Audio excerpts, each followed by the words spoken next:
Welcome, ladies and gentlemen, to the Super Game Brothers podcast, a weekly podcast all about board games and video games, celebrating 1 year of podcasting. Congratulations, Devin. This is episode number 52. Wow. Unreal, pal. It is crazy. The time went by fast. It really did. To me, at least. It did. We went through all the holidays and are back to this time. If you asked me when we started this, I couldn't tell you. Yeah, but now I know. I would have thought like May. I don't even know what month it is. I guess now it's the end of March. Right now. It is? Yeah. Oh. So, I don't know. It is kind of crazy. I was trying to think of like what were like my favorite moments. And I'm not really sure. I dropped a board game on your head one time. Really? Yeah, just a little one. I stood up to show you something from behind me, and one of these little ones in this stack right here on top of Chomp. I guess I'm glad I don't hold grudges because I forgot. Yeah, fell right on your head. What else? Oh, that's messed up. I feel like the Gamedle's been a kind of fun like addition. I'm not. Yeah, I would have to go into the episodes, watch some things to remember. My memory's not the best, and we did one episode where we played Vampire Survivors. That was pretty fun. Oh, really? I think we've played a board game in the middle of one or two. Trying to remember if we did any other unique things, though. We've touched on so many things, and we cover so much. They kind of blur together. In every episode, like, because we don't do short episodes. They're not very short, no. So it's hard for me to pinpoint favorite moments. I kind of wish that we had, over the past year, highlighted, like, the greatest parts in our opinion, and we could collage them together into very heartfelt, touching videos that we could cry. That would be nice. Again, the secretary should have done that. You should probably fire her. I know. Where is she? I don't know.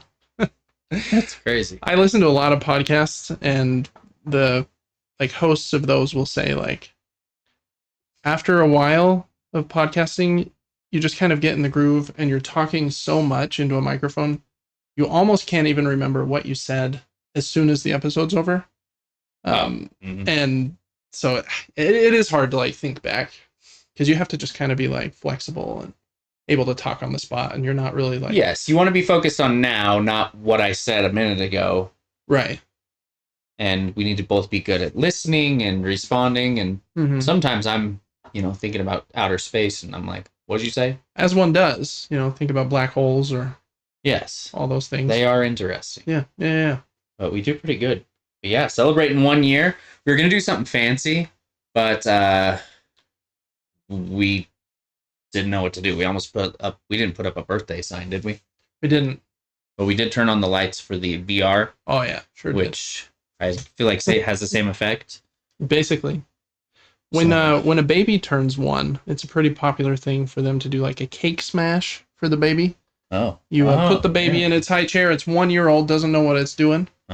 It's like, oh, I have fingers.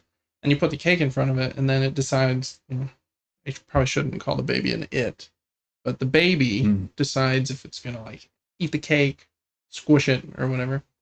That would have been kind of fun, but we're not babies anymore. So I think you just smacked me with the crokinole board. There you go. Yeah, that would be nice. That's our cake smash. Honestly, I'm down to take one for the team for the 1 year. Crokinole smash. Yeah. Yeah, the crokinole smash. Is that the big circle board? It's the big circle board. Oh, that's going to hurt. Yeah, that one wouldn't feel very good. This will turn into a one-man podcast after that episode. And then it would turn into a true crime podcast about how I tried to hide the crokinole board. I hid it behind this board game shelf. And then obviously what I did with you. Yeah, I'm back there too. Either that or you're buried under the tramp. Yeah, I mean, it's not a... Yeah. I don't know. Yeah, good year. It's been fun. Yes, very grateful to be able to do this. Yeah. We live close enough together. It was kind of inconvenient when we were doing this remotely at first. It was a different vibe. It felt convenient because of like Zoom and Discord and those types of apps, but it wasn't near as personal. It was just like, yeah, I don't know, you know. Yep, for sure. And it makes editing a little trickier too, because they've got like 2 audio tracks and videos to line up and stuff. So yeah, definitely nice to do it in the same spot. Yeah, so we'll see how the next 52 episodes go. Maybe for episode 100, we'll do something crazy. It'll be live from Madison Square Garden. Oh my gosh. Completely booked. Taylor Swift was the night before, only half booked. Yeah. Yeah. It'll be captioned, "Watch pro gamer get hit in the face with crokinole board." For the second time. The second time. Yeah. Cool, Dev. Well, congratulations. Happy year of podcasting. Wow, we did it. Good job. I'm surprised that that we stuck it through and we didn't. It's hard to try to be committed to the episode every single week thing, because it is. There are a lot of weeks where you're like, there's not a lot of news this week, or I'm really not feeling it. I've had those. Yeah, and if I was doing this on my own, we wouldn't have made it past 11. So yeah, it is tricky, and so hopefully we tried to keep our energy high even on those weeks, because it's tricky, but consistency is good. So we'll just keep trucking on. Next week will be 53, and before we know it, it'll be 104. That'll be crazy. All right, Dev, anything fun this last week for you? No, I mean, I guess I finished a game today, which is going to be kind of covered in the section ahead of this. I feel like I probably watched some movies, maybe. I did. I watched Jurassic World extended version on Peacock. Jurassic World, which one? Like the first one? I think it's the most recent. Oh, what's the subtitle on that one? Is it like Domination or Dominion or? Probably. I don't remember. I don't know. I haven't seen that one yet. Oh, really? Yeah. Oh, I think I've seen it 2 or 3 times. That's the one where all the old characters come back. I'm not telling you. They mix their chromosomes with velociraptors, and they're like half human, half dinosaur. I don't remember that part at all. No, that's not real. That would be funny to see what's his name? Dr. Malcolm? Is that his name? I can't remember his name. With his face of Jeff Goldblum and then just like a dinosaur body. That would be nice, honestly, if he was like a Triceratops. Triceratops. That's funny.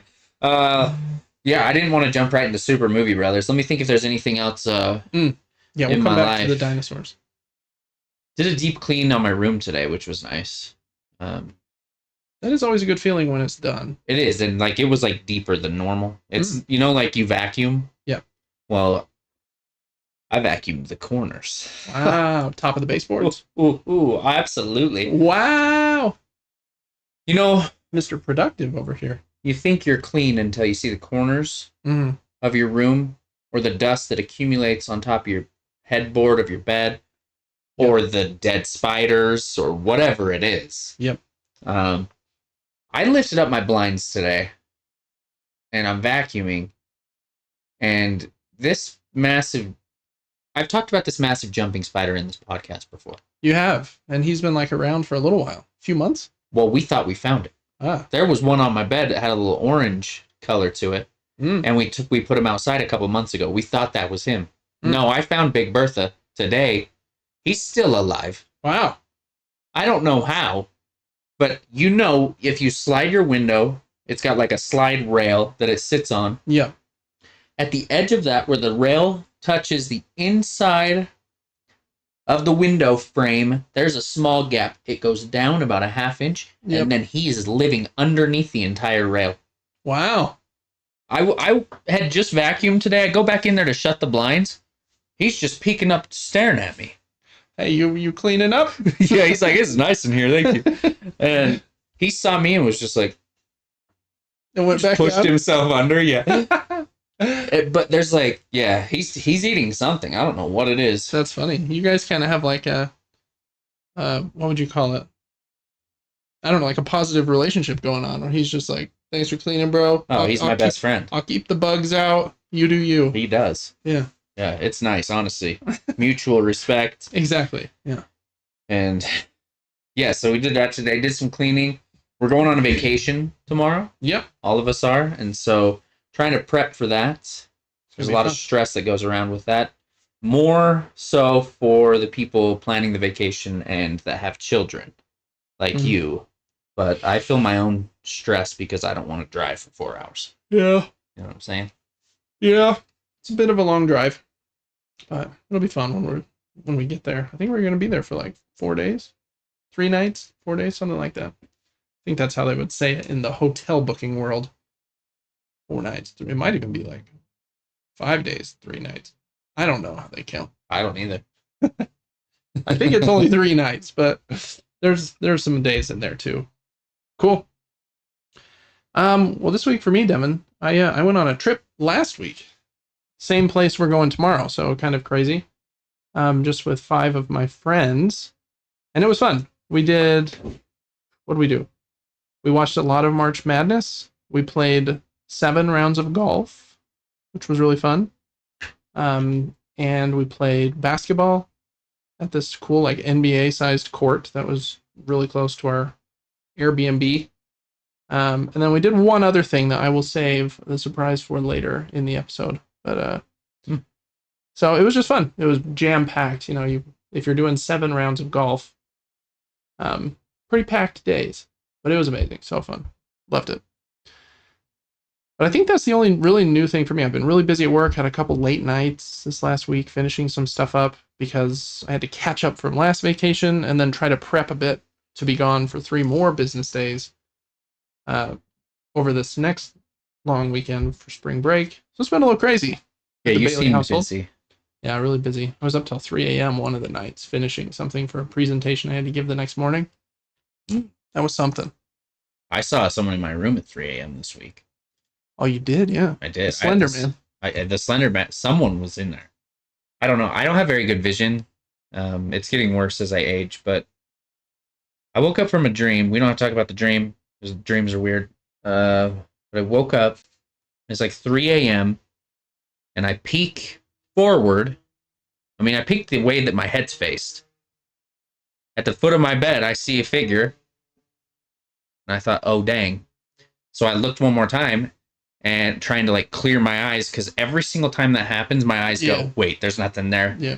No, it was still there. And then I dodged that. Boom. Under the covers I went, fell back asleep within about 15, 20 after like 3 rounds of intense goosebumps from just being in fear. Like a boss. Just handled that so good. Oh, wow. Never even checked if it was real. I just owned it. I was just like, whatever happens, happens. I'm going to fall asleep until then. That's hilarious. The funniest part of that to me is that's probably the same response I would have. But it's a really weird response because if there was somebody in your room, like hiding under your blanket wouldn't really help. Yeah. But then I remember like that Vine that Trey Kennedy made, like when Vine was a thing, and it was like a serial killer chasing somebody, and he like jumps in his bed, pulls the blankets up, and he's like, "Move your blanket so I can kill you." And so that is funny. Reminds me of that. Yeah, that would be quite a vibe. Waking up and seeing a Rumpelstiltskin over there. Yeah, I mean, I swear I saw something. I got like some lights on like small table fans. I don't know how you fell back asleep. I would have had to have looked again. Oh man, I tried to convince myself. I was like, nah, fam. Nah, these blankets keeping me safe. This is good. Well, my theory is like, if you're breaking into my house, I feel like you're not sure either. You just want my stuff. You can take my stuff while I don't look. I don't really have anything that valuable. But if I jump up and freak out, and now we both have this awareness that we know about the other, then we have to fight. So you were thinking like, oh, he might think I didn't see him. Yes. Yes. That's a lot. He might think I didn't see him. I jump up and stare at him twice. Oh, he just sat up in his sleep. That's funny. I've never had something like that. I'm surprised that you did too, because I know that you sleep really deeply as well, like I do. That's why I was convinced there was someone in there, is because I don't wake up in the middle of the night. Right. So what woke me up? He was tickling your toes. Yeah, he was. He's trying to see if I had any toe rings to steal. Yeah. Oh, man. Other than that, though, nothing's new with me. Same old, same old. Working day in, streaming games. Hey, you went golfing with me yesterday. I went golfing. I did that. That was a very pretty course. I was impressed at like the views. It was up on a mountain. Mm-hmm. It was cool. It was. We had our hottest day of the year yesterday. A lot of sun. And I think we got a little bit of suntan. I can see it in your cheeks, actually. Your cheeks are red. Yeah. But it was fun. I'm terrible at the game, but hanging out with siblings we don't get to do too often. And how about that last hole? I told you about the wrist twist and you smacked that drive. Oof, that was probably a 280. You crushed this. Yeah, 380 probably. It was a beauty. And golf is fun when you're swinging well. Love it. Golfing some more this weekend. So pumped. Cool, Devin. Well, let's get into Super Movie Brothers. I don't have too much, but I did watch the finale of the second season of Severance. And man, it's crazy. Crazy episode. I won't say anything else, but after the cliffhanger and like the big twist of the first season, which is a big one, I don't think it's quite to that level, but it's almost like the same level of craziness and like cliffhanger. Like just such a great show. So good. If you haven't watched Severance, man, you got to watch it. It's so good. That's all I'll say. Finish that one up. I did see a video on social media that you never know who you can trust, but this guy said, I think Severance is better than any TV show you can watch right now. I think that's relatively new. I think it's the best show on TV, for sure. I'm biased towards The Last of Us. And so like when that second season comes out in a few weeks, maybe I'll like it more. But if both of them were new and like The Last of Us wasn't based on a video game that I already loved, and they're both like brand new things in front of me, it would be hard not to say Severance is better. It's that good. It's really good. Crazy. Okay.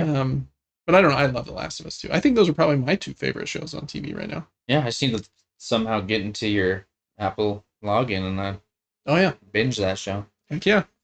I can send it to you or log in on your device whenever. Probably. I don't remember how, but we'll figure it out. Oh, yeah. Cool. That's it for me, Devin. You said you watched a couple movies? Oh, you watched Dinosaur Movie. We started there. How was that one? I can enjoy it for what it is. Yeah. They're interesting. I like them too. The first Jurassic Park, I think, is like perfect. Like an excellent movie. Oh, yeah. Way fun. Just because they really double down on like how scared the people are, like, and make it kind of like halfway horror, not halfway thriller or whatever. I feel like some of the others got away from that a bit, but oh, for sure, I'm running through a field with 16 stegosauruses on all sides of me, but the only thing I'm scared of is the one carnivore in the back. I'd be so scared in that scenario of these 20,000-pound beasts. Yeah. But yes, in the first one, you have like these intense scenes, and they're hiding in the kitchen. Ooh. Yes, hiding in the kitchen. So good. The fence. Oh, yep. Is electricity. That scene doesn't even have any dinosaurs in it, and it's still such a good scene. Yeah, you're actually scared about what is in the woods. Yeah. Every dinosaur is intense. Mm-hmm. And now it's like, let's run under their feet as they fight each other. Right. Chris Pratt's like riding a motorcycle next to his Velociraptor buddies. Yeah, I mean, yeah. I like Chris Pratt in those, and they're pretty fun for what they are. Like, I agree. I'm entertained while watching them, but like number 1 and number 2 is interesting. I'm talking Jurassic Park at this point. Yeah, The Lost World. I don't hate that one either. I enjoyed number 3. T-Rex goes back to New York. Yeah, it's so weird. What did you think about number 3? Or wherever they're at. I like number 3 as well. Oh, yeah. That scene. Such an iconic jingle. Oh, when that thing's just standing there staring at them. Mm-hmm. That's a creepy scene. What is that dinosaur? Because it's cool. They like added a new predator. But just like one. Yes, and you're still afraid of the T-Rexes. And then yes, it's still scary. The scene with the pterodactyls is probably even scarier. Oh, man. Yeah, that's brutal. Yeah. They're attacking you underwater. Yeah. Oh. So, yeah, I like... On that one, they also, like, doubled down on, like... it being scary the whole time and like it being kind of halfway horror. Yeah, I like that because I think that's how it would be. Oh yeah, these things are trying to eat you. Like any lizard that I've ever seen, if it sees a moving item smaller than itself, it gets interested. Oh yeah. It's like, what's that? Let me get a little closer. You know? And so, I don't want to be in that. I don't want a dinosaur world. Yeah. I want to see them.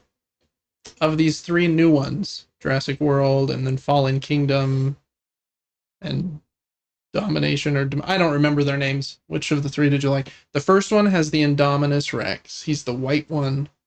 It's like a big velociraptor mixed with a T-Rex. Can like camouflage and he escapes out of the pen. The second one has like a smaller black version of that thing that's like a more velociraptor like that they are like trying to auction at the end of the movie or something. Man. And then it escapes from like there and eats all the rich people. I did like that scene. I do not know. I don't know. I would need to watch them all again. Yeah, I need to as well. I just like having stuff to watch. If I don't remember it perfectly, like I know I had already seen this, but it's kind of a blessing that my memory's not the best because I can rewatch things if they're not coming out with new stuff fast enough. Yeah. I've been so busy lately with other things that I haven't been able to watch too much anyways, but yeah, same here. I'm trying to think if there is anything I did watch. Netflix finally kicked me out of someone's account. They knew I wasn't at the same IP, so yeah. So I got limited to apps on my phone to Prime, Peacock, and Paramount. And Max? I do not have Max or Hulu on my phone. Oh, okay. I would like both of those on my phone, but because the phone, Devin's primary viewing device. I'm sick of holding it though. I want to put it in like VR goggles. Yeah. You know what I mean? Or they make like little clamps that'll like attach to your headrest of your bed and then like can clamp it in front of your face. Oh my goodness, I need it. You could probably get one of those for $5 from some Chinese brand on Amazon. I think I need to because that's the worst part of watching a movie on my phone in bed is you start getting tired based on which arm is upwards and losing blood, or I've been on this side too long. One of my ears is blocked because the pillow's smashed into my ear, so I can only hear out of one ear. Now I need to flip over. Now let's try it on my back. Which hand do I hold it with? My phone is also like a little too small. I feel like I would want that arm to hold my iPad up. Oh, that'd be sick. Yeah. Maybe I need to buy the combo pack. Oh yeah. iPad and a mount. Yeah. It doesn't even have to be an iPad. You could like get a Kindle Fire or something for like $75. It's an Amazon version of a tablet instead of an Apple one that's, $500 or something. Yeah. There you go. It's a good idea. Yeah. Any other movies on the rotation, or was that the let me think. I haven't seen anything new in Prime for a while except for Reacher, which I think that the finale's out now, isn't it? Oh, is it tonight? We can maybe watch that after this. Or I assume so. Or is it the second to last tonight? I can't remember if it's. No, I think it's the last episode coming out this week. I think you're right. Actually. So nothing really on Prime. Peacock had Nosferatu and something else those are still like the newest things. And then Paramount maybe is what had Sonic. Yeah. But ever since those two things, those apps haven't changed like at all. They get new stuff so slowly. Oh my goodness, yes. It's hard, like when you compare it to like Max or Prime or Netflix. I mean, Hulu's even fast. Yeah, Hulu is. Hulu's Max is probably the slowest of those four. But yes, but Max actually has good stuff. Everything on there is like quality, very high quality. Yeah. Cool.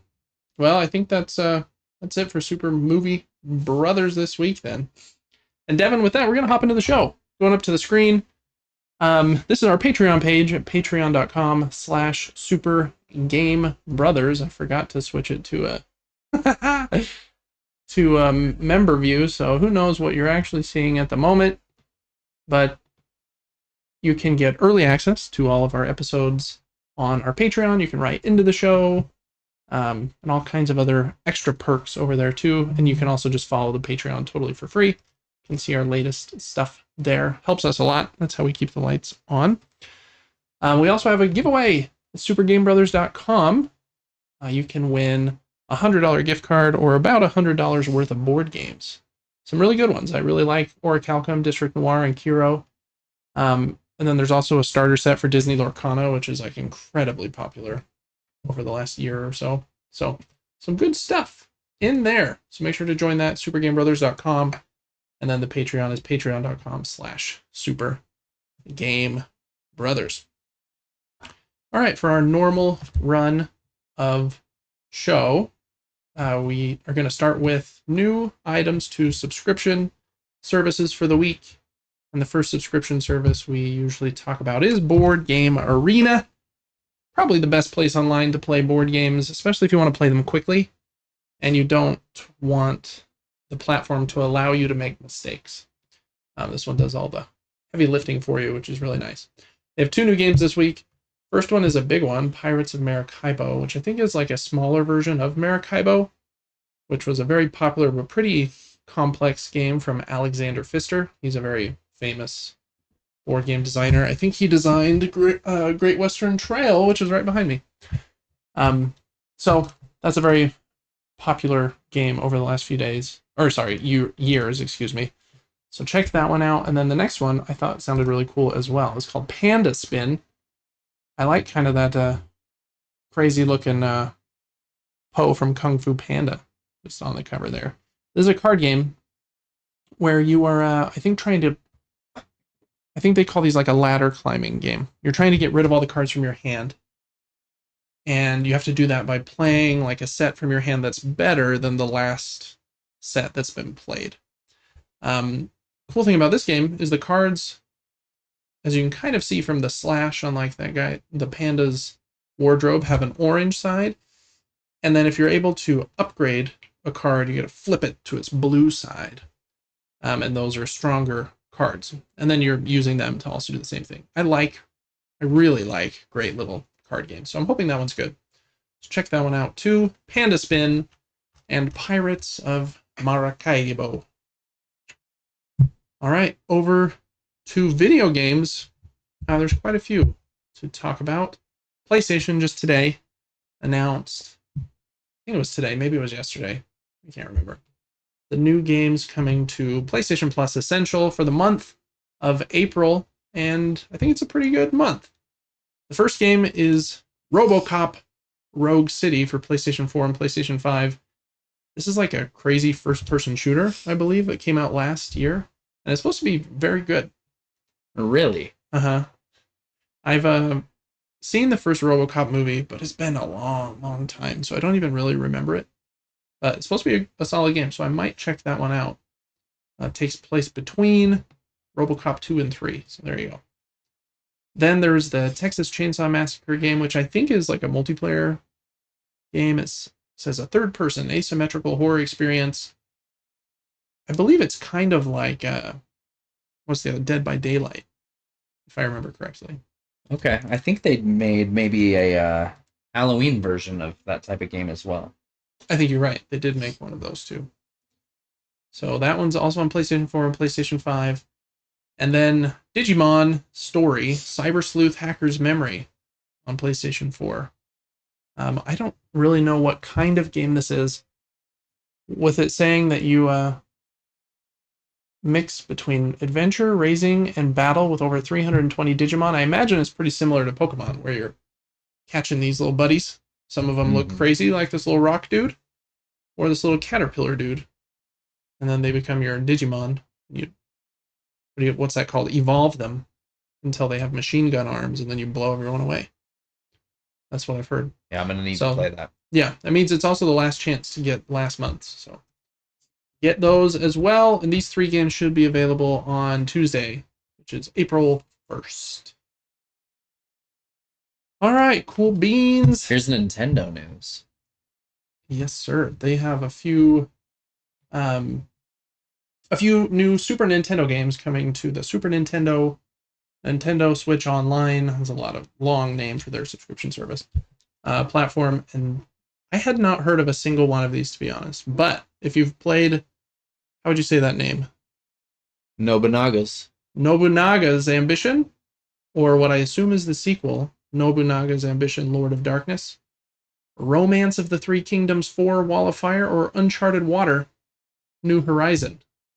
All of those come to Nintendo Switch Online on the 28th, which I think is tomorrow. Is that right? 20th. I don't know what the date is today. I don't either. Oh, we got some volume now that I clicked. I do love the way Super Nintendo games look, though, with like the pixel art. Just so fun. Love it, love it, love it. So if any of those games look familiar to you, you can try them out on the subscription. Okay, Epic has 2 games on Epic Game Store this week. First one is called Cat Quest, and it's a pretty fun, like, little action RPG. It says you run around as this cat, like on the overworld, and you fight monsters. You're upgrading your character with better loot and stuff, and going into these little dungeons to fight more monsters and find better loot.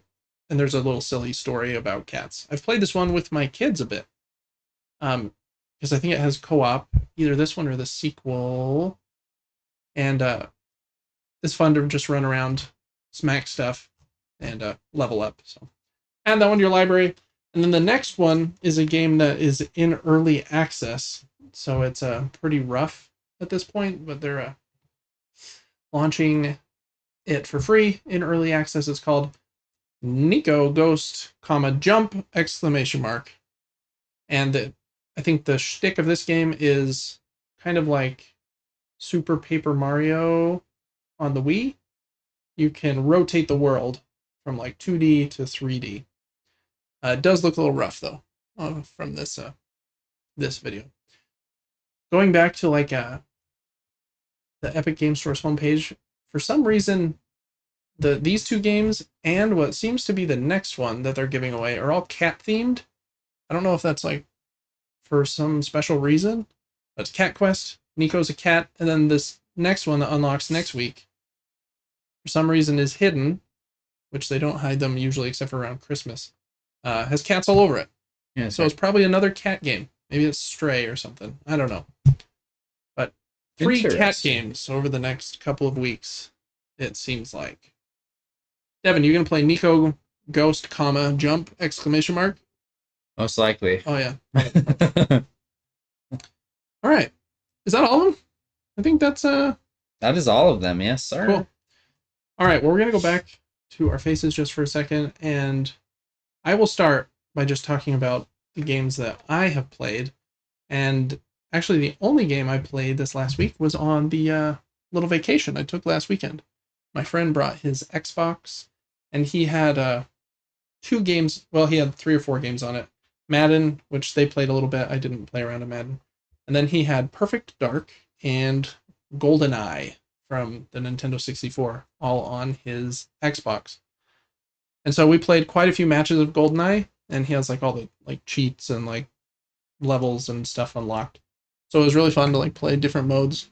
I haven't played that game in a very long time. Terribly difficult to aim your gun. Oh, is it? I bet. Yeah. And so really the strategy really is to like get somewhat pointed in the right direction and then strafe a bit. And then the game knows it's hard to aim. And so if they're somewhat in the right direction, your gun will move from center and itself and kind of auto aim at them for you. That's funny. It's more about positioning than about like good aim, but fun game. Little frustrating by today's shooter standards for sure, but you know, a little bit of nostalgia there. Then we were going to play Perfect Dark, but we didn't get around to that one, which is kind of the sci-fi version with a similar kind of feel. So that's it for me though. Played some GoldenEye this week, and that's all I got to. Yeah, I won't pull up the video. We don't have VODs for the stream, and I've talked about this game so much. Unless you want something on the screen. Well, either way. Maybe just click on that one. I just finished today The Legend of Zelda Tears of the Kingdom. Heck yes. And it was Oh yeah. Hearing some iPad, love it. It was fantastic. Hopefully that will come over to me. I bet it will. We'll see. Nope. Sure won't. Nope. That's all right. But from start to finish, loved the game. Nothing really wrong with the game. Like I said last week, I think the combat in the game is probably its weak point. it's still good. Mm-hmm. The fact that you can like perfect dodge, which they call a flurry rush. Yeah. But the upgrade system is amazing. The exploring is amazing. The multiple level world is amazing. The sky, the ground, the underworld. They have different names than that, but you get the gist. It was fantastic. You were very leveled up by the end there. Yeah, some of those weapons you had were like over 100 damage, and your defense on some of those armor sets was crazy. Mm-hmm. Yeah, the end game became really easy. Mm-hmm. If you overexplore a bit. Yes, we were very, very strong. I honestly think I could go back into that fight with the same gear and beat it 100 out of 100 times. Just because of how beefy our character was. Yeah, I think so too. You like rolled in without even knowing how the fight was going to go. Oh, yeah. You were just fine. Yeah, start smacking fools. The game's amazing. I will miss it, to be honest. I cannot wait until Nintendo embraces 100 plus frames in games. I think that'll be a game changer for them. It'll be nice. It will be. It might not be for a long time. I don't know. Yeah, it might not. But they crazy over there. Super fantastic. I'm excited to go to something with slightly better graphics, but I think I'm going to be let down by a lot of games when I see that they're not built as thoroughly and perfectly as this game. The amount of times I went to an area and went, oh my gosh, how did I find you? I wasn't looking for you.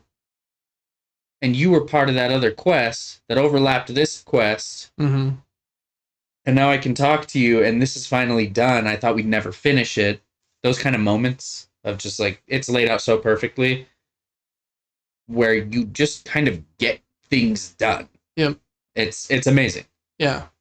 So much freedom in the game, which is so like nice, but it's got to be terribly difficult to build. Like, we know we want them to do these main things, you know, these main dungeons and beat Ganondorf, but we want to let them do it in whatever order they want, and get some side quests. And it would be nice if they do these ones first because they make more sense story-wise. But if we like say go to Kakariko Village first, they don't have to. They can go wherever they want, and that kind of freedom is nuts. And then you like throw in all the physics systems and stuff in the game too. And I kind of agree, like, base combat in the game is pretty, like, I don't know, one of the more straightforward parts of the game. But then I, like, see clips of people online who have, like, creatively, like, done fights or, like, built crazy machines that they brought into the fight, and then the machine, like, kills the enemies for them. Weird. So you can be, like, super creative in the game, too. Yeah, I really, really love it. The exploration is really good.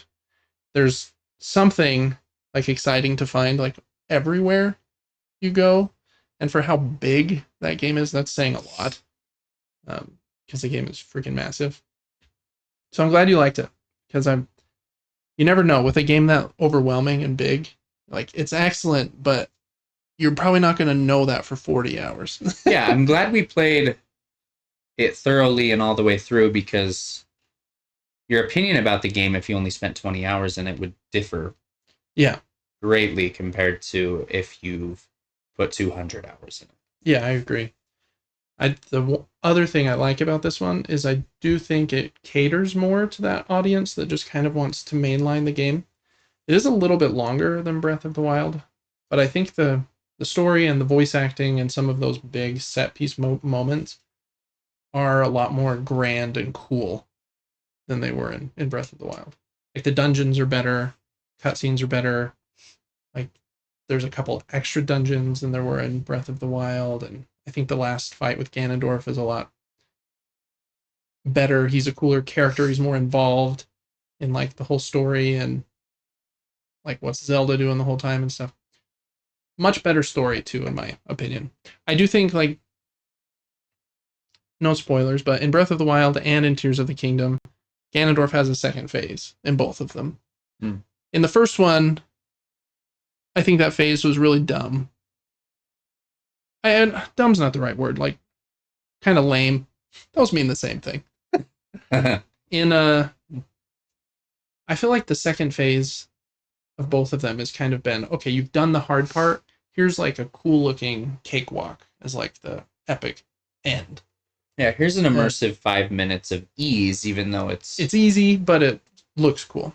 Yes. And this one is a lot cooler than, I don't think it's spoilers for Breath of the Wild. It's basically big, giant ghost pig Ganondorf just standing in a field, and he barely moves. And so I think this one is a lot cooler. And you're like more connected to Zelda a bit because you're trying to find her the whole time. It's great. Oh, man, love it. I'm glad you loved it.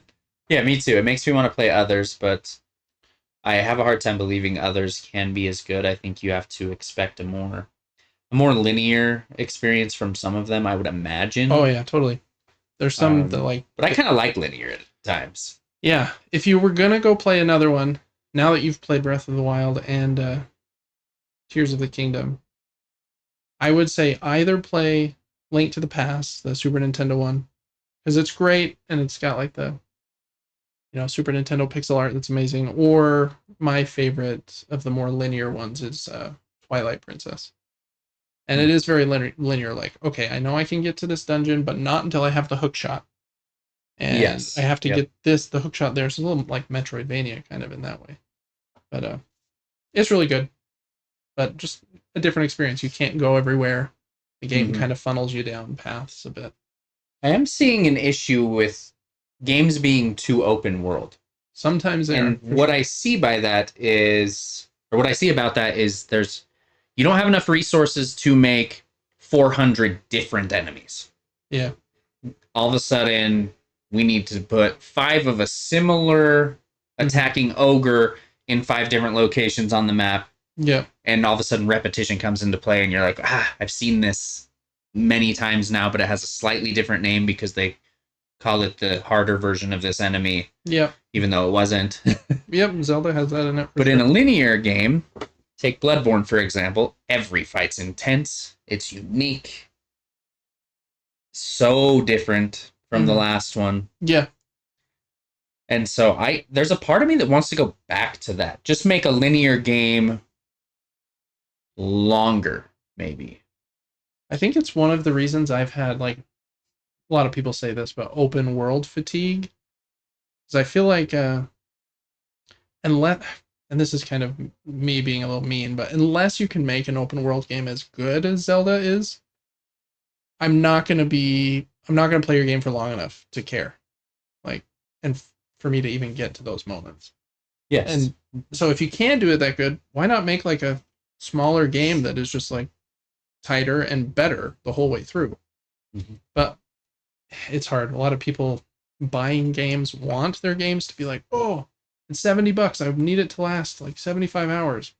Like, okay, but you're going to get 75 hours of Assassin's Creed that, where 40 of those hours were not very fun, in my opinion. So, I don't know.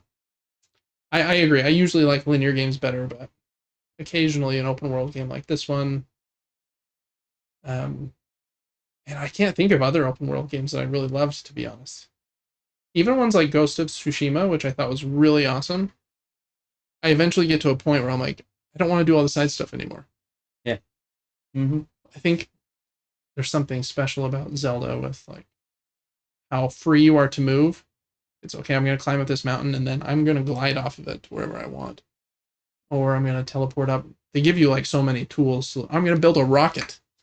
Yeah. And you're not doing that in Tsushima. Yeah, side missions need to be made well enough and unique enough to enjoy doing them. If I have to go collect 2 apples, one side mission, and then just go run across the entire map for another side mission where I need to just deliver a bread basket, it's not enough for me to go, oh, heck yeah, I can't wait to deliver the bread. Right. I need unique areas and difficult fights, new stuff. Show me something new, or have like a cool character with you for the side mission or something. Yeah, I'm sure it's hard. Making games is probably extremely difficult, and we can critique it all day and sound petty and sad about things, but yeah, I wonder if they went back to a more linear Zelda game. Yeah, I think people would freak out, which is a bummer. In a bad way? I do. Really? which would kind of stink because I think they should do both. Like, okay, in 10 years, give us a sequel of sorts to Tears of the Kingdom.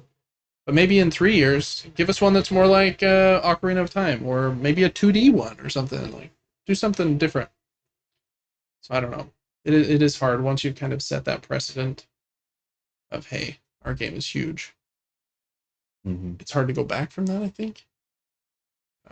I don't know. Anyways, it's a fantastic game. Super good. Did you build Link's house? Did you do that? I did not, no. Okay. Yeah, I only did that for a minute. It was kind of cool.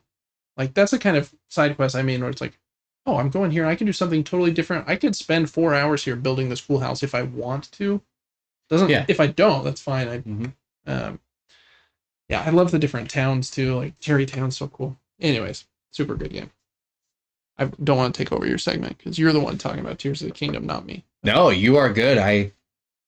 It's just, I mean, pretty much a 10 out of 10 game. As close as you can get, and it's obvious that it is. It's set up in a perfect way. Yeah, it's really good. And now I don't know what to play, so we'll find you another banger. I'm not sure what it is yet.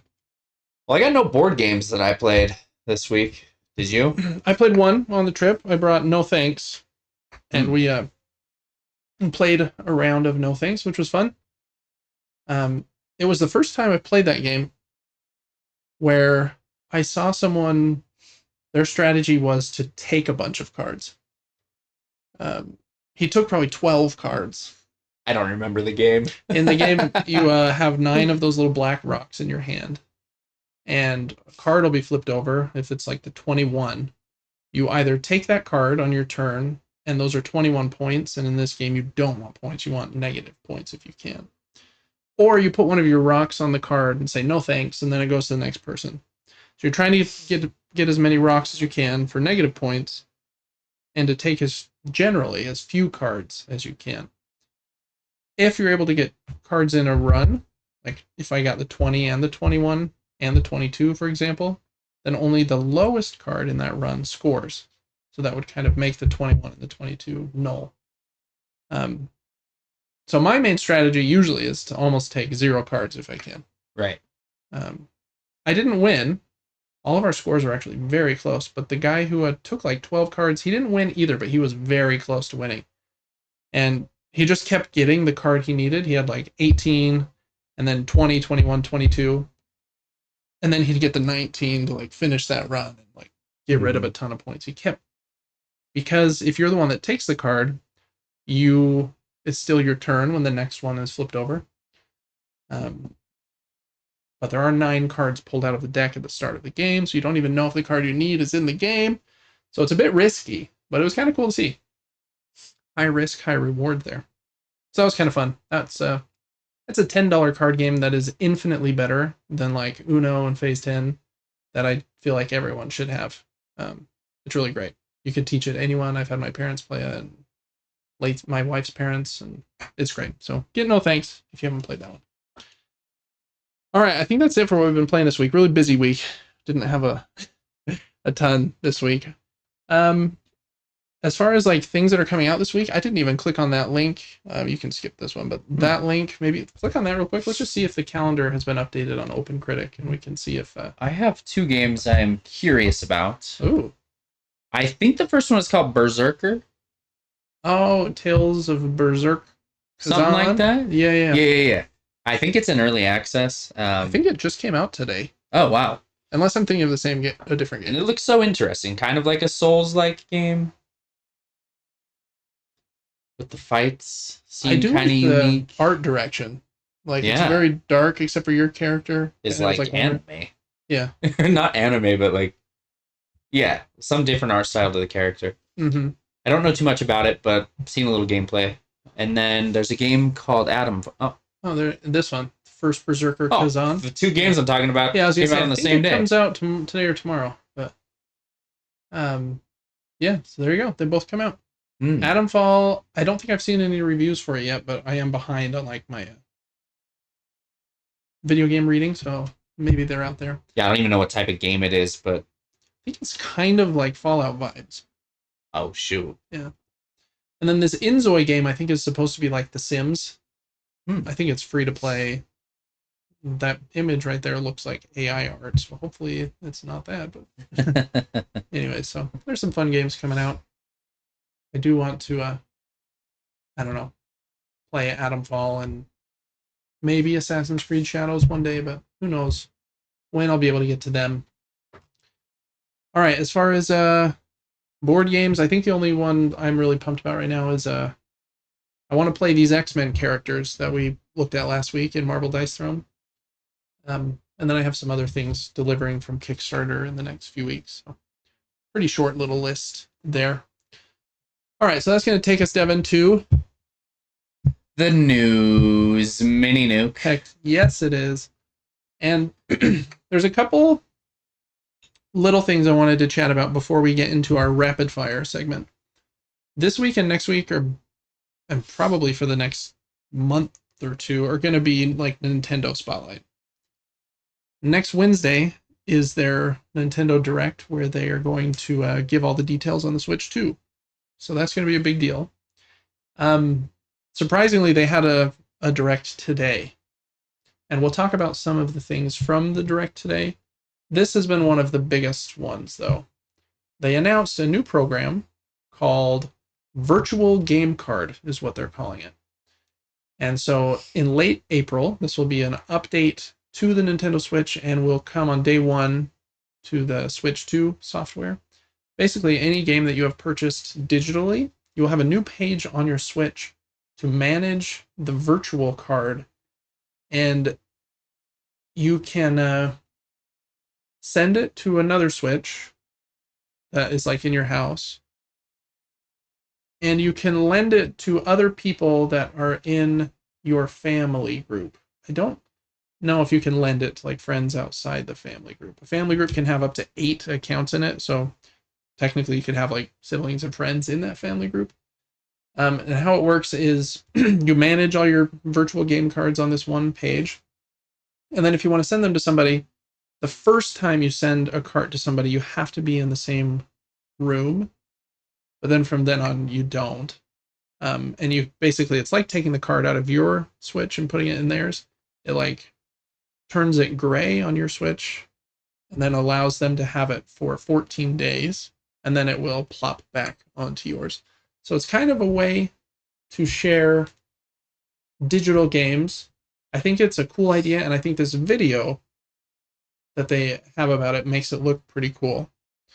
I don't think they've released enough details yet because there are a couple of downsides to it that I've been seeing online.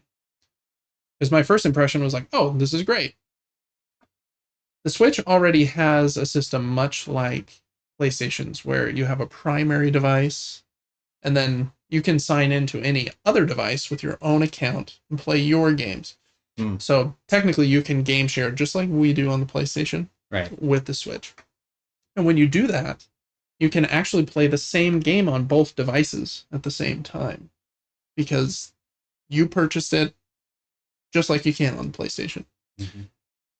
This, it seems like, might be a measure to stop that and not allow the same purchased license of a game to be played on more than one system at a time, which would be kind of lame, because it would make like families, for example, I want to play Mario Kart with my kids. Now I have to buy 2 copies. Wait, so they're making this look like they're doing something nice, but they're doing something mean?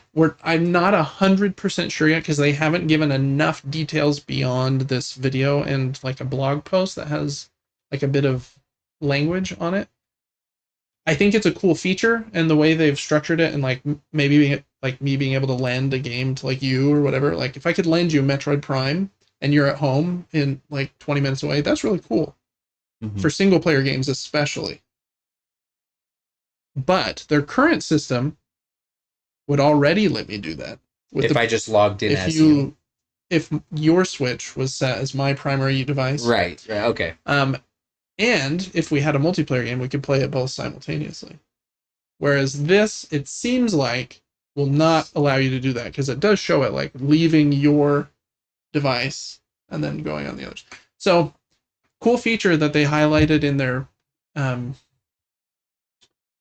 Nintendo Direct today, but after reading a bit more about it, I think most people are kind of down on it because of that.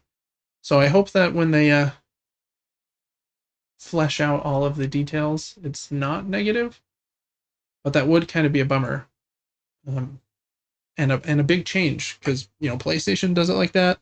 I don't know how Steam does it. And I don't know exactly how Xbox does it. So yeah, I'm not sure, but I'm sure that they look at this and they're like, we can tell that, I only have one Switch in my household, but if my 7-year-old son had his own Switch and we were playing Mario Kart together, they're probably looking at that with dollar signs in their eyes, like, could have got him, And now they're setting up this new kind of expectation for the Switch too. Seems a little bit to me like they have this 30-minute Nintendo Direct today that's focused on games coming to the Switch. They said before it, there will be no talk about Switch 2 during that's next week's video. It seems like they buried this in this Direct to kind of hide the fact that, hey, we have this new feature that we know some people are not going to be happy about. Mm-hmm. Let's get it out a week before, in the middle of a Direct that has nothing to do with software updates. It's a game Direct. And then next week, when we talk about the Switch 2, hopefully they will have forgotten and it's not talked about. That's what it seems like to me. Like you're trying to bury it in there. Because unless they come out with more data or more details, and it does say that you can share the same way, this seems like a downgrade, a pretty downgrade, with the new page where you can manage all your virtual cards. Cool looking, but bit of a bummer for families and friends, I think. So that's wild, kind of crazy. The other thing that's come out of this Nintendo Direct today, this is kind of a silly one. The Nintendo Switch 2 has a new button. On some of their earlier marketing, they hid it. They hid the C button.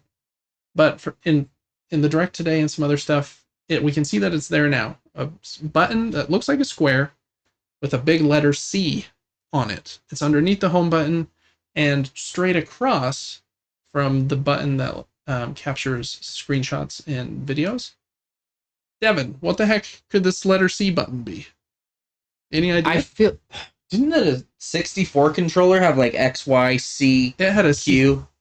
Yeah, it had the 4 C buttons that were yellow, the up, right, left, and then the GameCube had the C stick on the right side. Yeah, I wonder. So I don't know what that could be, because it's not a stick, it's not a directional pad. It's just a single button with a big C on it. What's the Nintendo store called? Is this all about money? We're about to find out. Every time you push it, you accidentally give them $1. It's just a tip jar. Oh, that's so funny. Just takes you right to the store. I think it's just called the Nintendo Online Store or something. I don't know. I don't think that would take you right there. It'll be interesting to see. Maybe it has to do with the mouse functionality of the new Joy-Cons. Maybe it recenters the laser. I don't know. It'll be.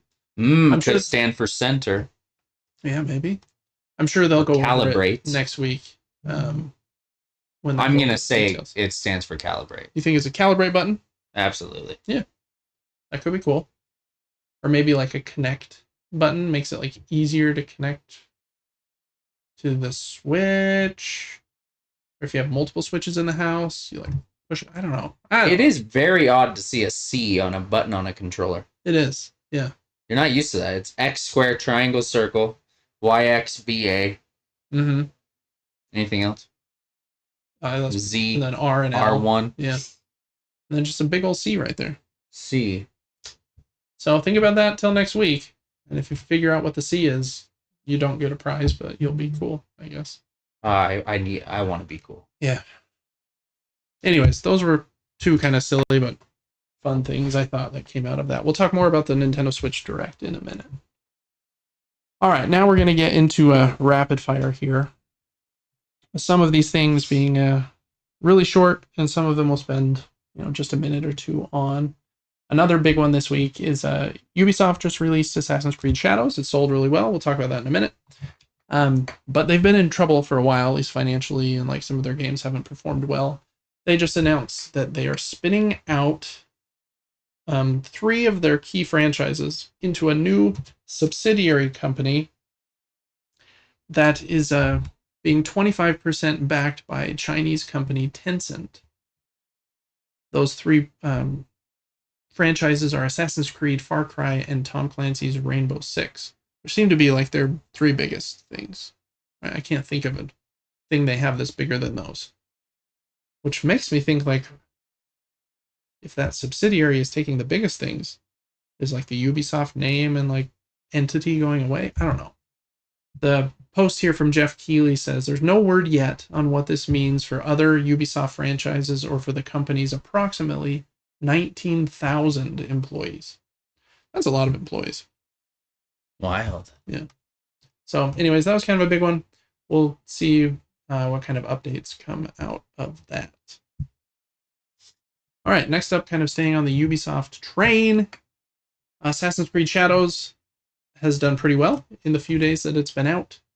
It has the 2nd biggest launch of the franchise, followed behind Valhalla, and it's Ubisoft's best ever day 1 launch on PlayStation Network. It has 2 million players in its first 48 hours and has very positive ratings on Steam. So I think they're probably pretty happy with that. I don't know if a single game, obviously from what we just went over, could kind of save kind of their dire straits, but it seems to be doing pretty well. So 2 million players. I would like to play it. It looks fun. Yeah, I would as well. Next up, this company announced, kind of in partnership with Jeff Keighley again. I think the company's name is Dreamhaven or something, and a lot of them, I think, came from Blizzard. So they're like guys that have been working on, Overwatch and Diablo. This is a new squad-based shooter game that takes place in space. And your squad also has a spaceship. And you're like upgrading and protecting your spaceship. And then you have to make decisions at times like, okay, do we feel ready enough to go like take over that crew's spaceship? And you can like set explosives on their spaceship and blow it up or whatever, or build your own. Or if not, you can like reinforce your own spaceship with extra turrets and shields and stuff, and then do like a ship battle instead. So it's kind of just, you have to be flexible. And is it time to abandon our ship, or is it time to upgrade it? I really like the vibe of it, to be honest. I think it looks pretty cool. I am not a huge multiplayer shooter guy, though, so I think something that looks just a little bit different to me might not look exciting to people that are really big into this genre. But the people that are making this have quite a bit of experience in this kind of game, so I think they can probably do it pretty well. I wanted to see if it would show you this section where they talk about, they're like in their ship repairing it, and I think they show them in a sec like breach a ship and then put explosives in it. I don't know. It looks the flexibility looks kind of fun, but I don't know what the end goal is. Is it like team deathmatch, or is there some loot you're like extracting? Actually, I think I did read that, to be honest. There's some extraction missions, so. Yeah, it could be fun. Could be fun. Comes out this year on PlayStation 5, Xbox Series, and on Steam. So check that one out if you like a good multiplayer shooter. All right, going back to the Switch 2, there was a report, which means it, might be a rumor, but it's at least got some substantiation, that the Switch 2 is releasing in June. And their strategy is threefold. First, that they'll have primarily first-party games at launch. Probably going to be like that Mario Kart game they teased. And just based on that alone, they're going to sell a bunch of these things. Then in the second phase, third-party games from other teams in October and November.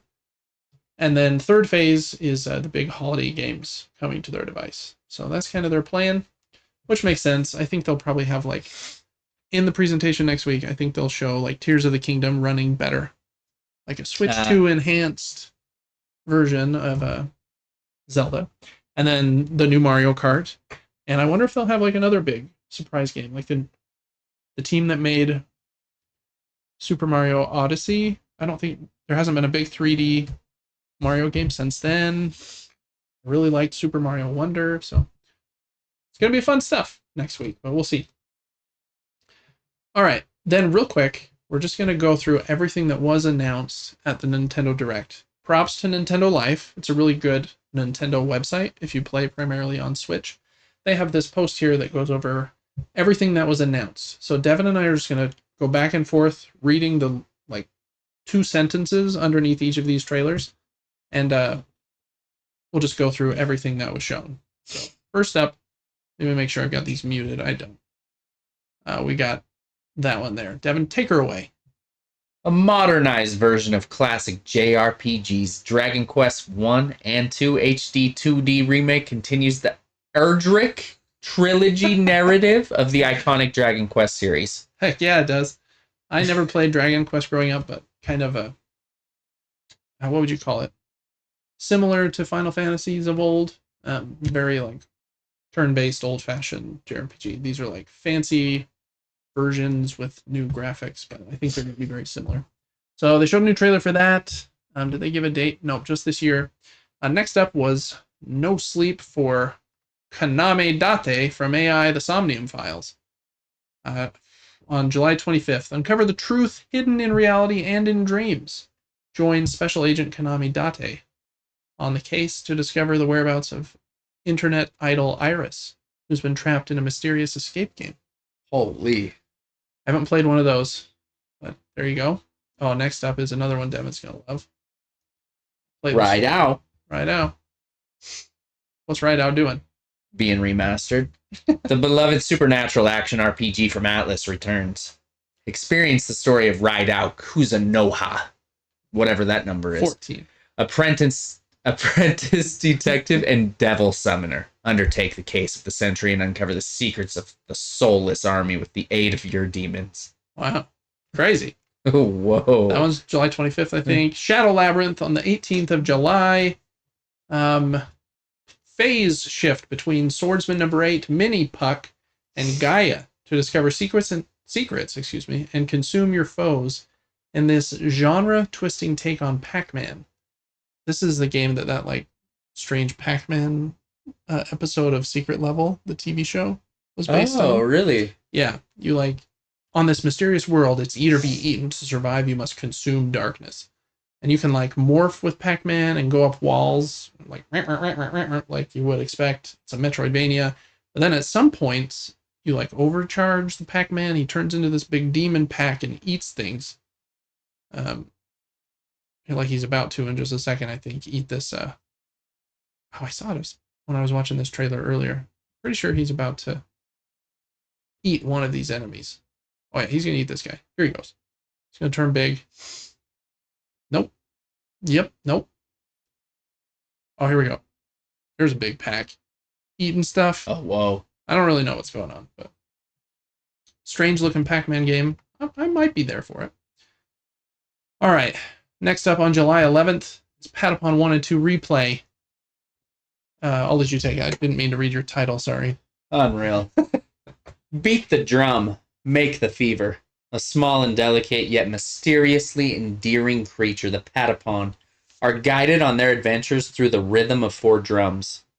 There's various classes of Patapon, each with distinct roles and combat styles, so use their traits to form your squad and conquer multiple stages.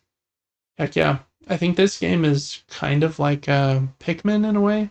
You have these little cute little Patapon dudes, and then you're playing drums, and based on the beat you play, if you do pata, pata, pata, pon, then they march. If you do pon, pon, patapon or something, then they attack. And so you have to memorize use these different beats to tell your dudes what to do. It's supposed to be a pretty good game. That's the first 2, I think. 1 and 2 Replay. All right, next up, Story of Seasons Grand Bazaar on August 27th. It's like a farming game, kind of looks like Stardew Valley in my opinion. The winds of change bring you to the breezy hills of Zephyr Town. Rebuild your farm from humble beginnings and breathe new life into the town's once famous bazaar. Set up your stall to sell produce and goods and meet charming townsfolk to befriend and romance as you help the community thrive. All right. Next up, right smack dab in the middle. I don't know why they didn't do this at the end. Yeah, crazy. A new trailer for Metroid Prime 4 Beyond. Amazing. Oh, yeah, I didn't give you the... there you go. Harness Samus. Whoop. Aaron's new physic abilities to survive. Psychic abilities to survive the mysterious planet of Vuros and find a way home when Metroid Prime 4 Beyond comes to Nintendo Switch in 2025. Yeah. Oh. Not a very excellent sentence. But game looks cool. It looks very much like 1, 2, and 3. It does, yeah. Which I'm here for. I love those games. So I hope it's excellent. It does show those psychic abilities. You can like control things once you unlock these different abilities, and you can like slow down time, and then like with your psychic powers control your missiles after you've shot them, which is a cool idea. Oh wow. Hopefully it comes across really well. This team, I think, is being made by Retro Studios, and they did a Donkey Kong Country Returns and Donkey Kong Country Tropical Freeze, which are two of like my very favorite games of the last 10 years. So I have pretty good faith in them, even though I wish they were making a Donkey Kong Country game, to be honest. But hopefully they have another team there doing that. But it looks cool. Cool enemies. I hope it's great. Later this year, too. Ooh. Disney Villains Cursed Cafe comes out today. And this one, explore rich visual novel gameplay and get to know an iconic cast of Disney villains reimagined with a modern twist. You're like making these potions in a cursed cafe, selling them, trying to make money. Didn't look like my kind of game, but check that out if you would like to. Next up is Witchbrook. Oh yeah, and I gotta scroll or else you don't know what the sentence is. Yeah. Discover the magic around you and spark life into a charming seaside community when you become Mossport's new resident witch.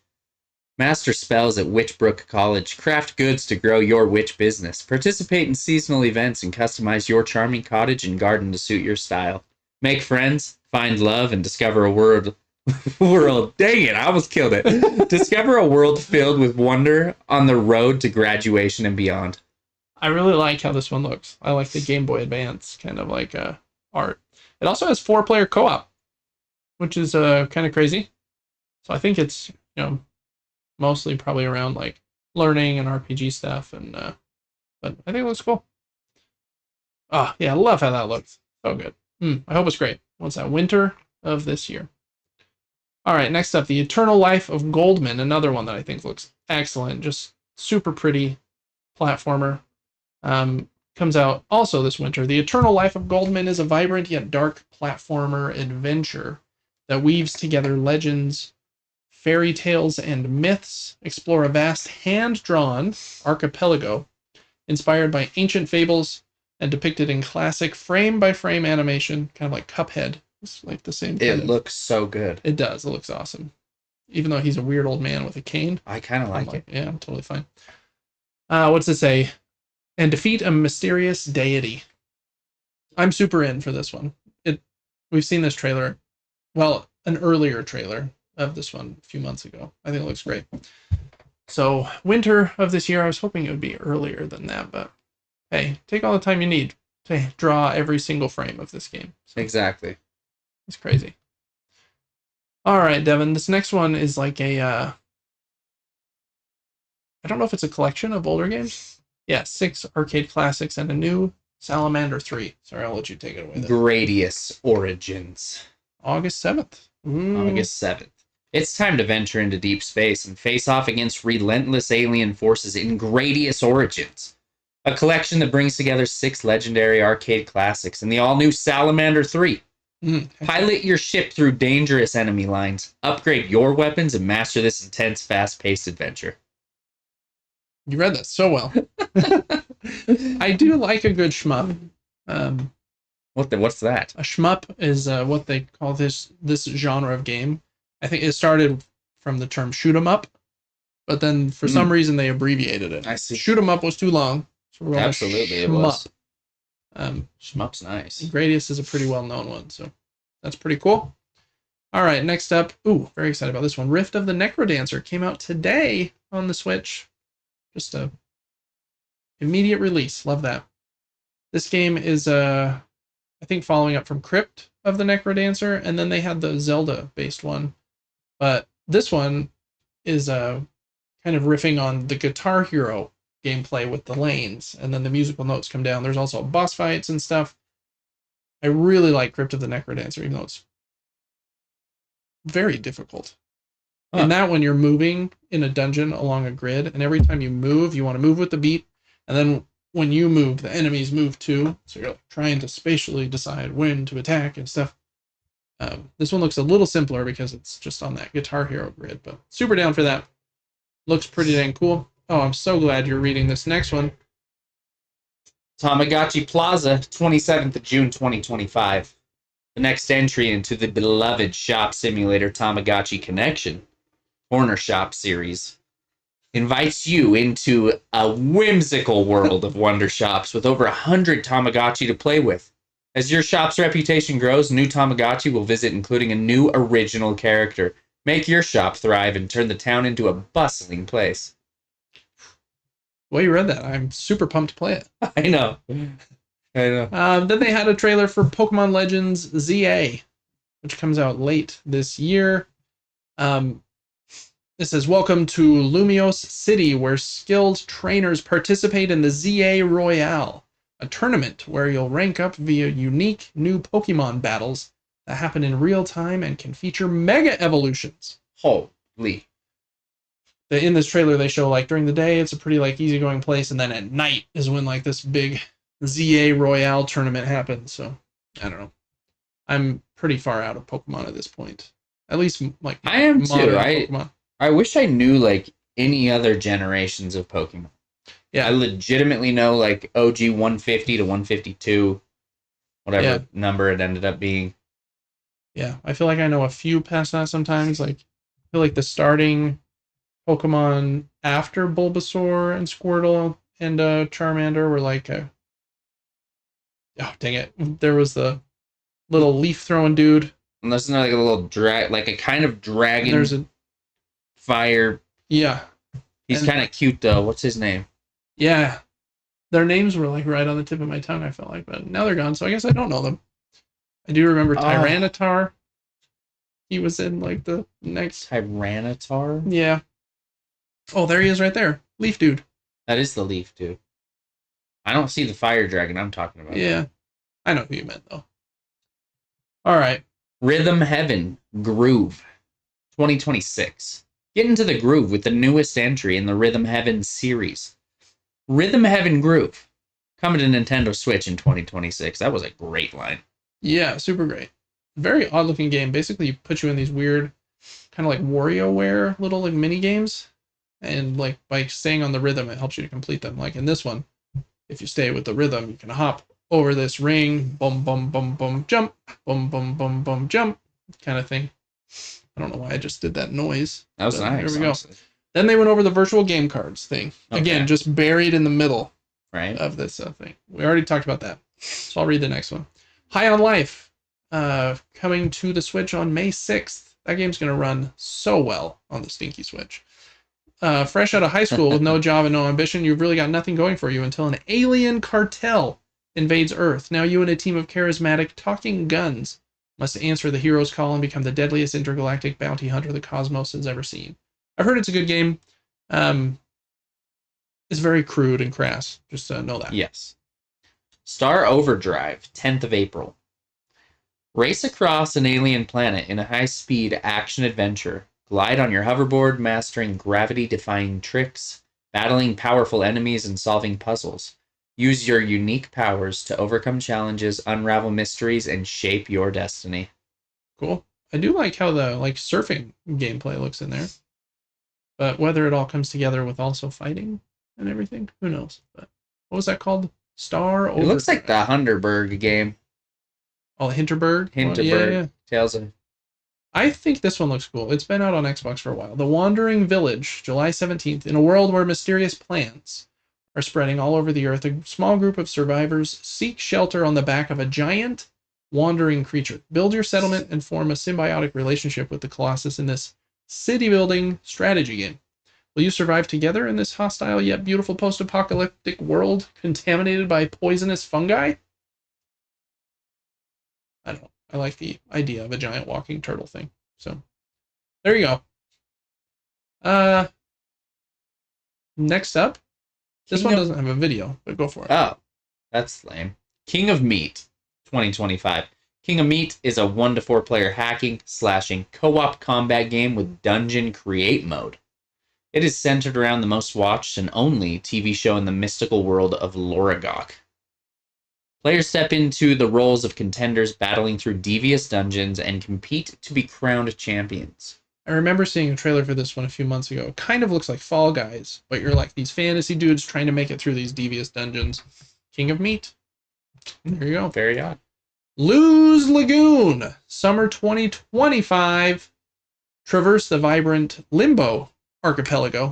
That's 2 archipelagos in one section here. In search of your Uncle Lou, who mysteriously disappeared and left you his seaplane delivery service. Explore the islands, harvest resources, and hone your crafting skills to complete jobs and grow your business. I like the little flying, like the art style of that game when you're flying through the clouds. Might be kind of fun. Do you think this is when she says Uncle Lou, is her uncle the one and only Uncle Lupin Louie? Lupin Louie? Lupin Louie. Remember Lupin Louie? That game we had growing up where the little dude in the airplane went in a circle and you had to hit him up in the air away from your chickens? Oh, yeah. I do know what that is. This is Uncle Lou. I was stuck on how I've said archipelago wrong for like 20 years. I don't know if I've said archipelago. Archipelago. I think it's archipelago. You could be right. I don't know. You also said deity, and I always say deity. Yeah. I don't know. People say words weird ways. All right, next game, Fantasy Life I, The Girl Who Steals Time. Yes, sir. May 21st. Embark on a time-traveling adventure in the sequel to the popular 3DS game, Fantasy Life. Explore a vast open world, craft unique items, decorate your home and island, or delve deep into dungeons. The possibilities are endless in this slow life RPG. Slow life? Huh. Interesting. Doesn't look like a David game. Saga Frontier 2 Remastered, out today. Experience the intertwining destinies of Gustav, a royal heir caught in the turmoil of war, and Will, an excavator confronting a hidden threat that could change the world. In Saga Frontier Remastered, their journeys unfold through the history choice system, an event-based structure letting you explore pivotal events from multiple perspectives. So there you go. Remaster of Saga Frontier 2. Monument. Sorry. Oh, that one was today. Monument Valley 1, 2, and 3. 15th of April. Yep, I think 1 and 2 are April 15th, and then the third one later this summer. Have you played this game? I feel like you've played this game. I have. I've played 1 and 2. I have not played 3. They're fun puzzle games where like you manipulate the screen. They were on phones before, so you can like turn the screen around as you're trying to solve these puzzles. Very like cool minimalist art. I like them. So 3 is also coming to Nintendo Switch this summer. Embark on a journey of forgiveness through impossible environments and illusionary puzzles. Experience this meditative and calming puzzle game by manipulating monuments and creating evolving paths to explore new, surreal, and mysterious worlds. Yeah. Good games if you like puzzles. Biggest game of the show for me, probably other than Metroid Prime. Everybody's Golf Hot Shots 2025. When was the last Hot Shots game? This is also coming to PlayStation, which makes me very happy. Yeah, they used to like almost like exclusively work with Sony and PlayStation, but now this company is not anymore. The beloved, easy to start but difficult to master golf series, Everybody's Golf, returns with a unique variety of characters and courses. Let's party! I think golf is my favorite sport to play in video games. I don't really like Madden's pretty good. I think football's better than basketball. I don't like basketball games very much. What other sports are? I like a good tennis game sometimes, but I don't feel like there has been one in a long time. I like how they've stuck to their roots. Everything looks like the original Hot Shots. It totally the menus do, the characters do. Yeah. Hopefully the mechanics are just improved on, and yeah, I hope so too. And hopefully, even though it still has that like PlayStation 1 look. I hope that this YouTube video has got compression and it will still be like, 1440 or something and look nice. Right. So later this year. That's super cool. That one says 2025 Sony Interactive Entertainment. Sony probably owns the Everybody's Golf license or intellectual property is my guess. I don't know. Oh, this next one's cool too. Marvel Cosmic Invasion, winter of 25. The cosmic battle awaits. After Annihilus launched an unprecedented attack across the galaxy, all life hangs in the balance. Nova, Spider-Man, Wolverine, Phyla-Vell, Captain America, and many more heroes, both Earthborn and Cosmic, will join forces in a star-spanning brawling adventure against the deadly Annihilation Wave. From New York City to the depths of the negative zone, the future of the universe will be fought across the stars in Marvel Cosmic Invasion. This game looks awesome. It was made by the same team that made the Teenage Mutant Ninja Turtles Shredder's Revenge brawler from a couple years ago. Oh, okay. And once they get to gameplay, you can tell, like, it looks amazing. Looks so good. And Venom is a playable character, and I'm just, so in. Like, TMNT was so good, and, like, I love how that looks. It looks so cool. So, I'm pretty pumped about that one.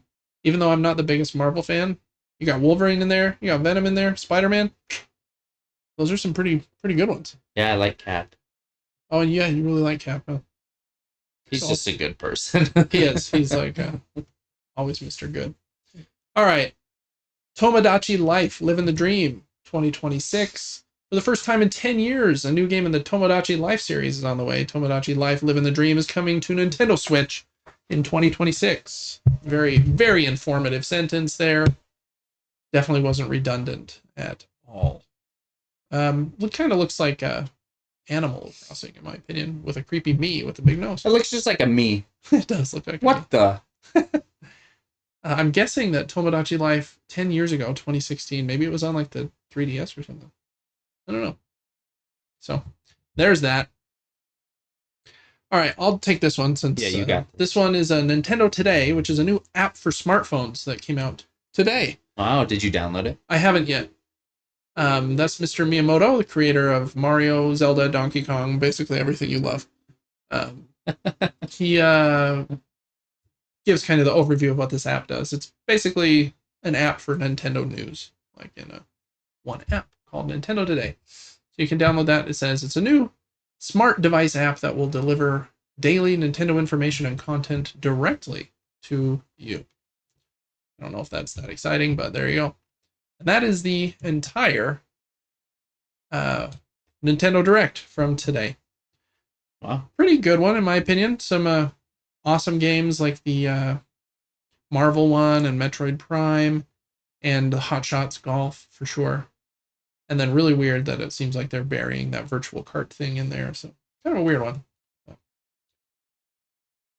This was the rapid fire section, and that one took a minute. So we kind of rapid fired through the titles. We did, yeah. That's right. We got 3 more rapid fire items. Cool. To begin with is not sending over to the screen. So let's try this again. It has to do with Harrison Ford. Oh, Han Solo. Yes. Cool. Oh, right. This had been rumored for a couple of weeks, but it's been confirmed. Indiana Jones and the Great Circle is coming to PlayStation on April 17th. So get ready for that. It's just a couple weeks. Oh, and same article. Computer's freaking out, but that's all right. Oh. In case you hadn't heard, Indiana Jones and the Great Circle comes to PlayStation 5. Is there a new Indiana Jones game? You know what? I think I have a Twitter post about that. Next, Prince of Persia: The Lost Crown is coming to mobile on April 14th. That's an excellent game. If for some reason you don't want to play it on a console, you can play it on the App Store or the Google Play Store. It's really, really good. That's a really rapid fire there. No Man's Sky had another update. This one's called Relics, and I think they say it adds paleontology. So you can find like Yeah, hundreds of unique bones and assemble skeletons to design fossil exhibits. And then you can battle against gargantuan stone guardians and try to recreate lost creatures. I'll be honest, I didn't know that's what paleontology meant until this moment. There you go.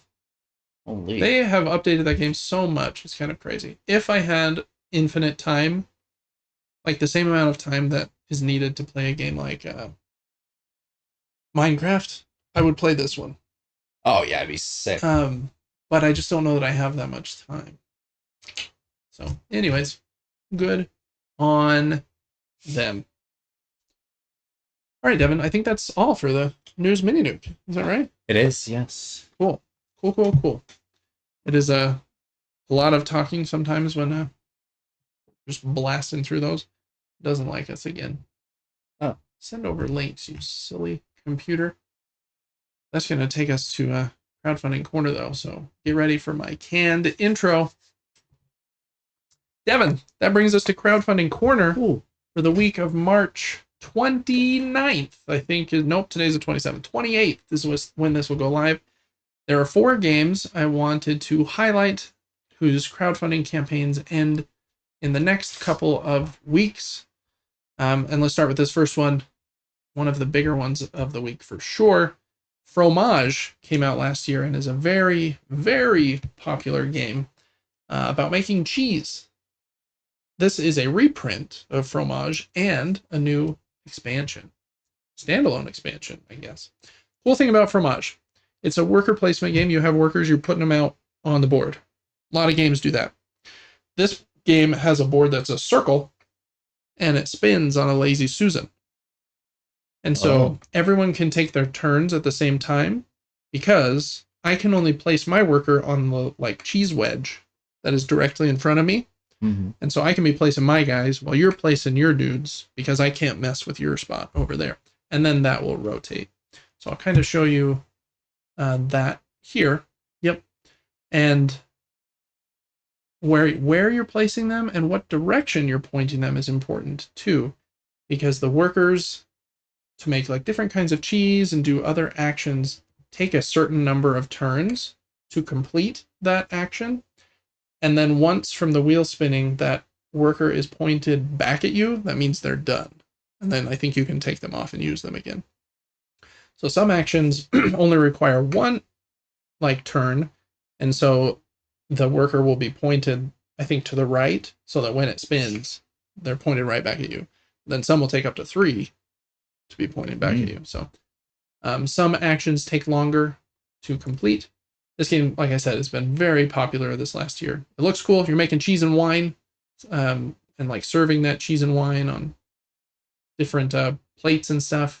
The expansion here has 4 new board quadrants with new little mini games. Sometimes you want to on some of them you're trying to I think do rows and columns or clusters or make certain kinds of combos. But yeah, very, very cool. I think it looks really nice. I've yet to play this one, but I really want to. They say because everyone can take their turns at the same time. I think the note that they had here is it takes what would be a 2-hour Eurogame experience and shrinks it down into 45 minutes, because everyone can, the feeling of a 2-hour Eurogame into about 40 minutes, which is cool in theory. I hope that in actual practice it is that fun, but it looks cool. It does. It looks awesome. And I think the Lazy Susan and rotating of the board is really cool.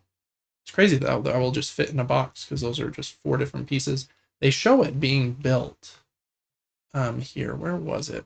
I think it's up here at the top, because they have a new one. Is that it? No, that's just showing it mixing and matching. Build cheese and put workers on there. Oh, come on, they show it. Oh, I think it's right here. A new and improved Lazy Susan. I guess this little mat goes under it, and then the 4 pieces click in, piece in the middle, and then a locking thing on top. It's pretty cool. So, I really want to try this game.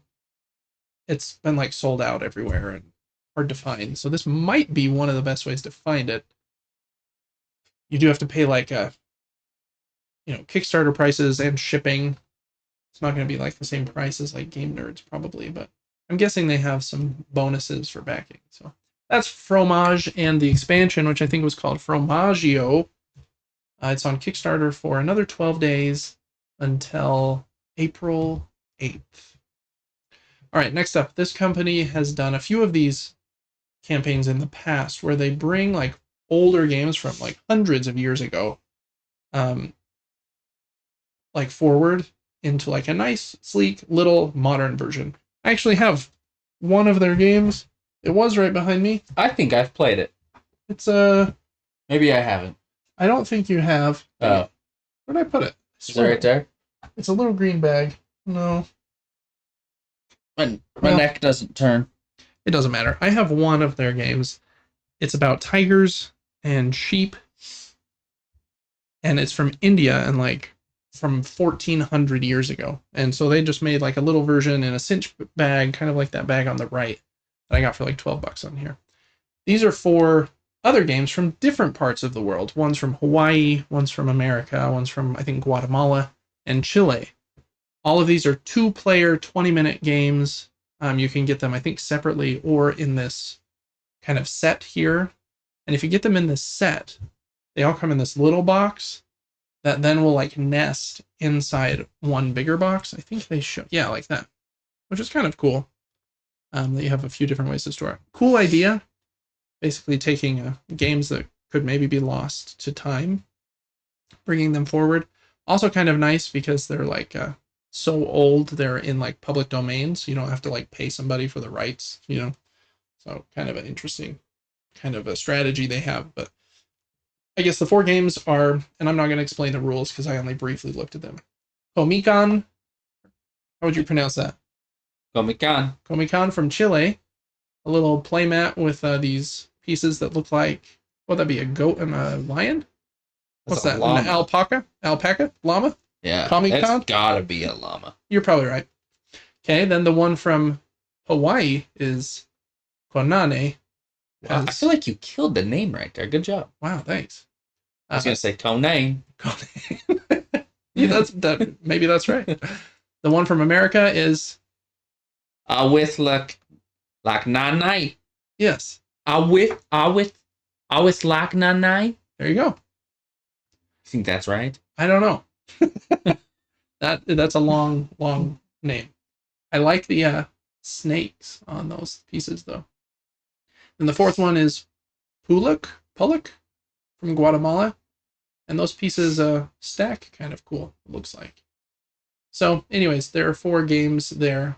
It's a cool initiative that they do, so I wanted to give that one a shout out. That one's on Kickstarter until April 10th. All right, 2 more games this week. This next one, it's very odd looking. I kind of picked it because I love the artwork. It's also got quite a few backers, so I think it's gotten a little bit of buzz, maybe mostly from the country, of Ukraine. This is Aridnik, a mythical journey of folklore legends. 1 to 4 players, plays in about an hour.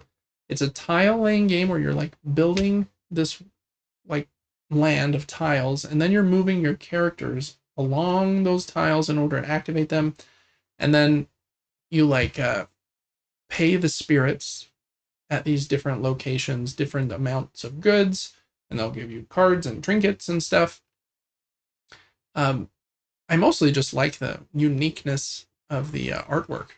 I think it said at the top, what did it say? It's a comics version based on a comics of Ukrainian mythology, set amidst the majestic Carpathians. Yeah, we've never looked at a game with that exact aesthetic before. Yeah, for reals. So wanted or to give talking about this exact subject, I guess.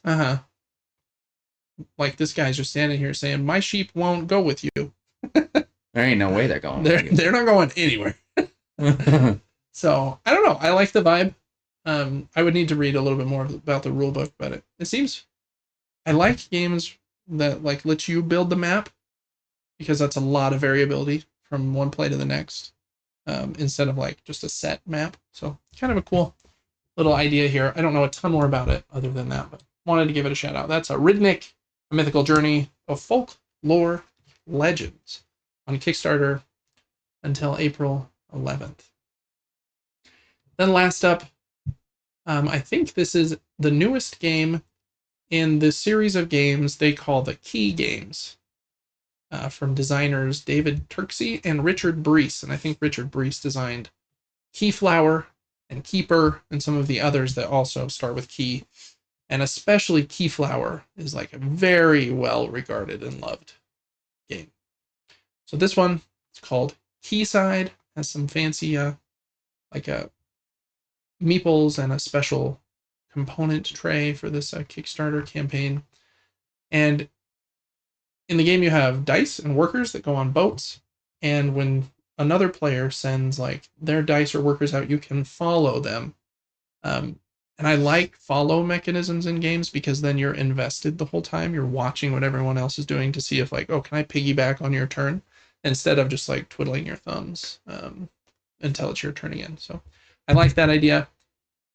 The games in this line are pretty well regarded, so I imagine it will be very good. And both of those designers, and partnering with David Turksey, you know, he's very prolific nowadays. So yeah, not much more probably to say about that one. If you like Euro games, I imagine this one is kind of on your radar. But it's a Keyside in the Key series of games. I do think it's a little bit pricey, but I think they're shipping from Europe. If I remember correctly, yeah, 15 euros, or was that a euro or a pound? You know what that symbol is? I don't know. I can never remember. I mix them up all the time. 15 somethings to ship to America. And I think the game is $72 about. So it's a, wow, not a cheap guy. But these are like pretty complex Euro games that a lot of people love and play for like a long, long time. So anyways, that's Keyside, also on Kickstarter until the 13th. There's a lot more games coming to Kickstarter, or that have campaigns going right now, but don't end for like weeks. So we'll talk about them in the coming weeks. That's going to do it for our 4 picks this week. So, Devin, before we go, which of those 4 games is going to be your pick of the week? For me, it might be a bad pick because we don't really know the rules, but I'm just going to choose Ludos. Just because some people might really love to see what they played in the past. Yeah, if you like grew up playing... Oh, what did I do? Oh, you done it now. Push the wrong button. If you grew up playing some of these games in like your home country, then yeah, that might be very close to your heart, near and dear to you. Yeah, just kind of a cool project, I guess. It really is. I don't know if the games are even good, but... yeah, I don't know anything really about those games, but I do like their minimalist vibe. They like give you a little like... It's not even like neoprene mat. It's like a... What is that material? I wonder if they say... It's a little more coarse, isn't it? Yeah. Exactly. I wonder if it will tell me right here. It's authentic. Yeah, exactly. Pledges.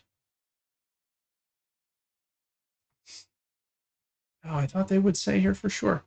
The material's like in my head, and it's on my tongue, but I cannot think of what it's called. But yeah, a little more like earthy and coarse, like you said, of a mat. And then pretty simple pieces, but they're screen printed, and so they're nice, and it all fits in a bag, and then that bag can go in a little box if you want it, and the little box can go inside a bigger box. So kind of like a nesting doll. Wow. A little bit. I couldn't decide. A few of these look good. I think Keyside looks really good, but I think Fromaggio is going to win my pick of the week. Mostly because I really want to play Formaggio, and I haven't been able to yet. I just like the idea of, do I assign this worker out here that's going to take 3 turns to get back to me? Or do I put like 2 out in different spots that are 1 turn each? I like that idea, and that everyone is playing at the same time. It's got to make it very quick, like I said. So that's probably my pick of the week. And that's probably a better game than my pick. It's good. It's good mechanics. It's definitely more modern. Yes, strategic. Yeah. Everyone's involved constantly. Cool looking. The board's awesome. Oh, I think your pick was great though. Like, and props to them for bringing all those old games forward. I think it's awesome. All right, well, that's going to do it for Crowdfunding Corner for the week of March 28th, 2025. We'll see you next week for episode 53. All right, Devin, and to end episode 52, I think we're going to do something we've never done before, and in special holiday year anniversary fashion, we're going to do the Gamedle. Oh, I thought we were going to sing. Oh, you want to sing Happy Birthday? Yeah, I don't know. I tried to think of fun things to do for this episode, but it's a little bit tricky. I wonder if by episode 100, if we'll be doing these like live, and that would be fun to like celebrate live with the people watching you. But when it's just like us two here trying to fake like a celebration. Yeah. It's a little weird. Yeah, it's kind of nice sometimes to just keep it simple until necessary. Yeah, I guess. I agree. So, to our audio listeners, we love you. Thanks for listening for 52 weeks. And we'll see you next week for episode number 53. And for everyone watching on video, we're going to start this Gamedle. And hopefully these links will start working to me. And I don't even know if I sent it to be honest. Hey, you did now, because there it is. All right, Devin, we broke our record last week. I think we got to like 19, didn't we? Oh, man. We'll see what it says here at the bottom. We did normal. And 21. Oh, man. Wow. All right, I'm going to try my little trick here and zoom in a little bit. And then zoom out a little bit. See if that gets rid of the ads. That's so weird. I know it's so weird, but I'll take it. Go away. Now you can go away. You can go away now. Magnification bubble. There we go. All right. Devin, can we guess the video game with only a portion of the cover unblurred? Have you seen this one before? No, have you? Yeah, I know what this one is. Really? Yeah, I could tell by the few letters that it gave us there. I think this was a GameCube game, and I believe it is Beautiful Joe.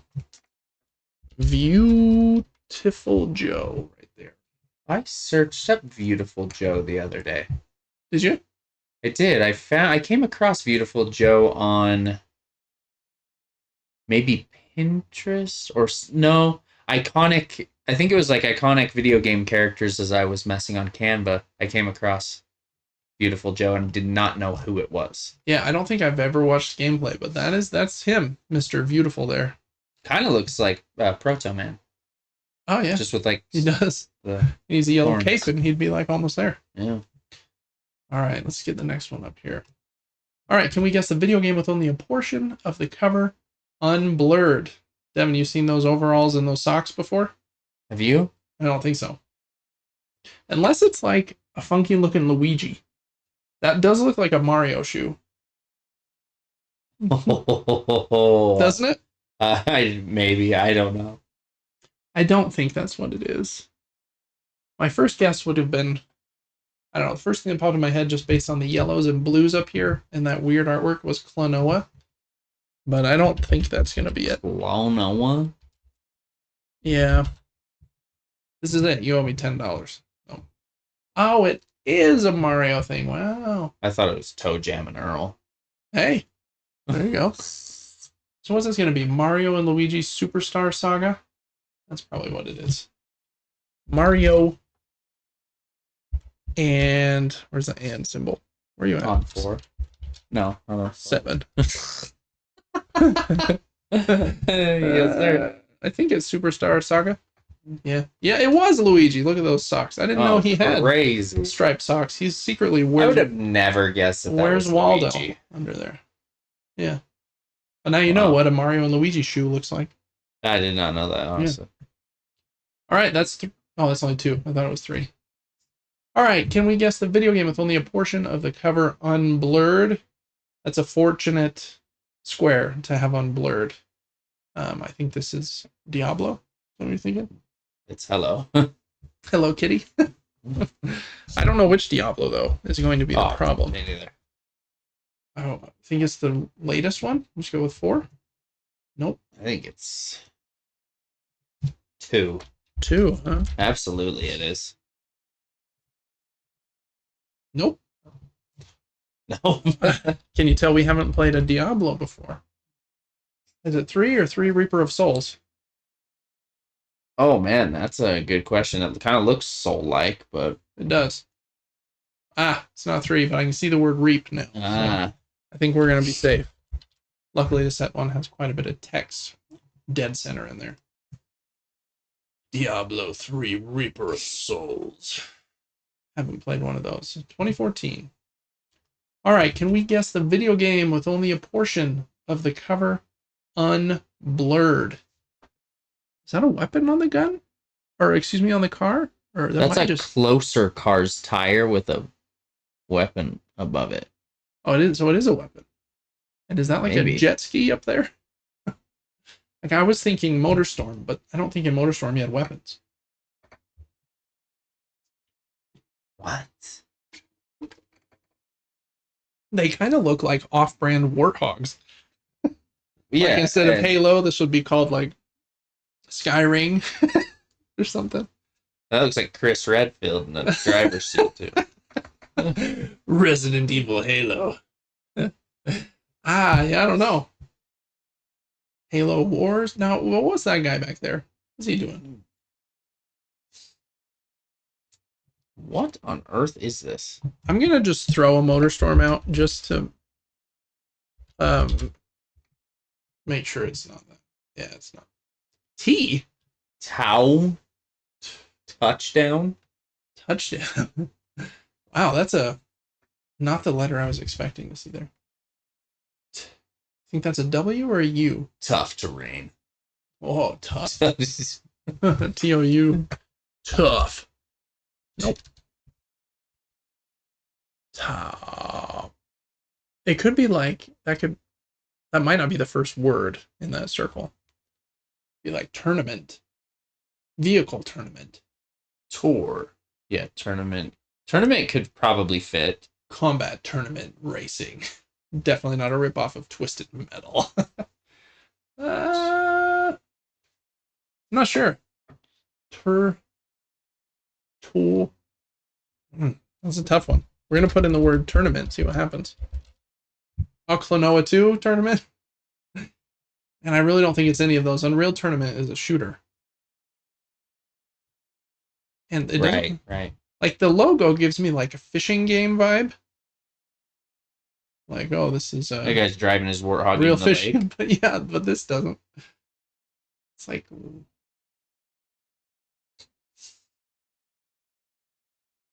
we think that is a weapon or is it like a race? It looks like the front, like the barrel of a weapon. It looks just like a weapon, like a tank or something. World of Tanks.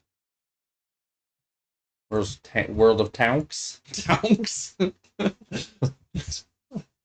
Yeah, what? Tower Fall. Tough terrain. If it's tough terrain, I'll lose my mind. That would be funny. I think I put in tough though. Oh, did you? Yeah. What about just tour? Tourist trophy. I don't know, bro. Let's put in tourist trophy and just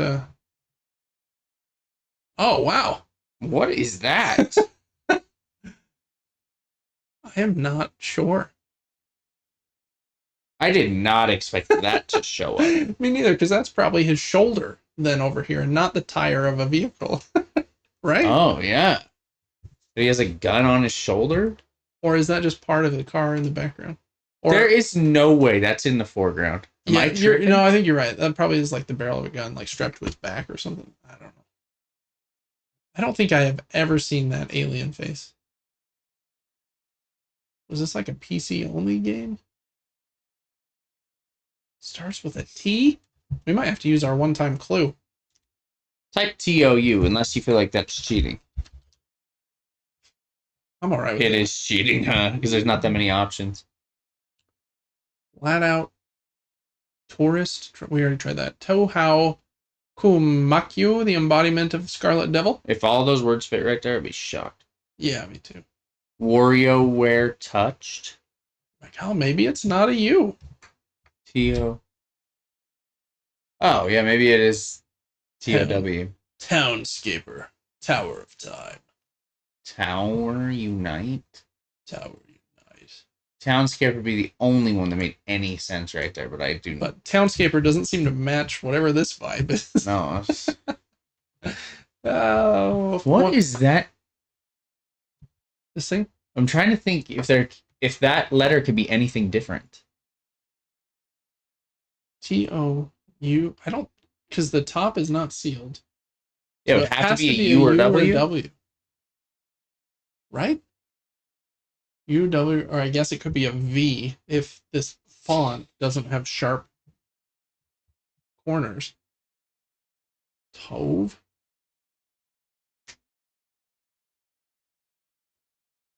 This is the weirdest game cover I think I've ever seen. What are you gonna look like?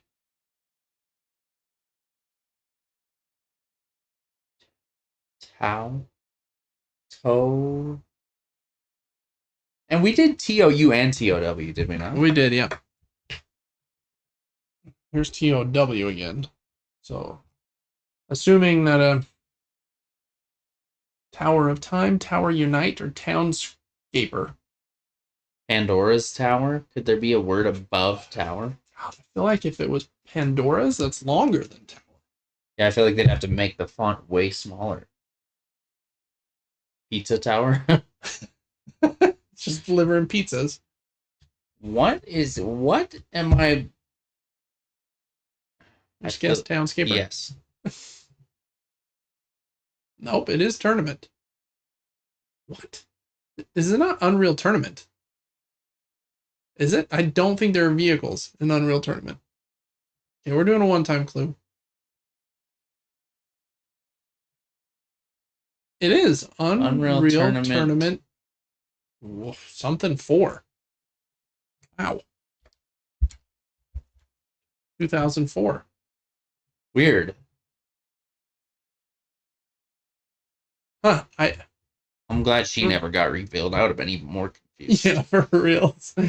I wonder if there's a video here. Not there. I want to see a video. Full 10-hour long play. Wow. Okay. This makes sense so far.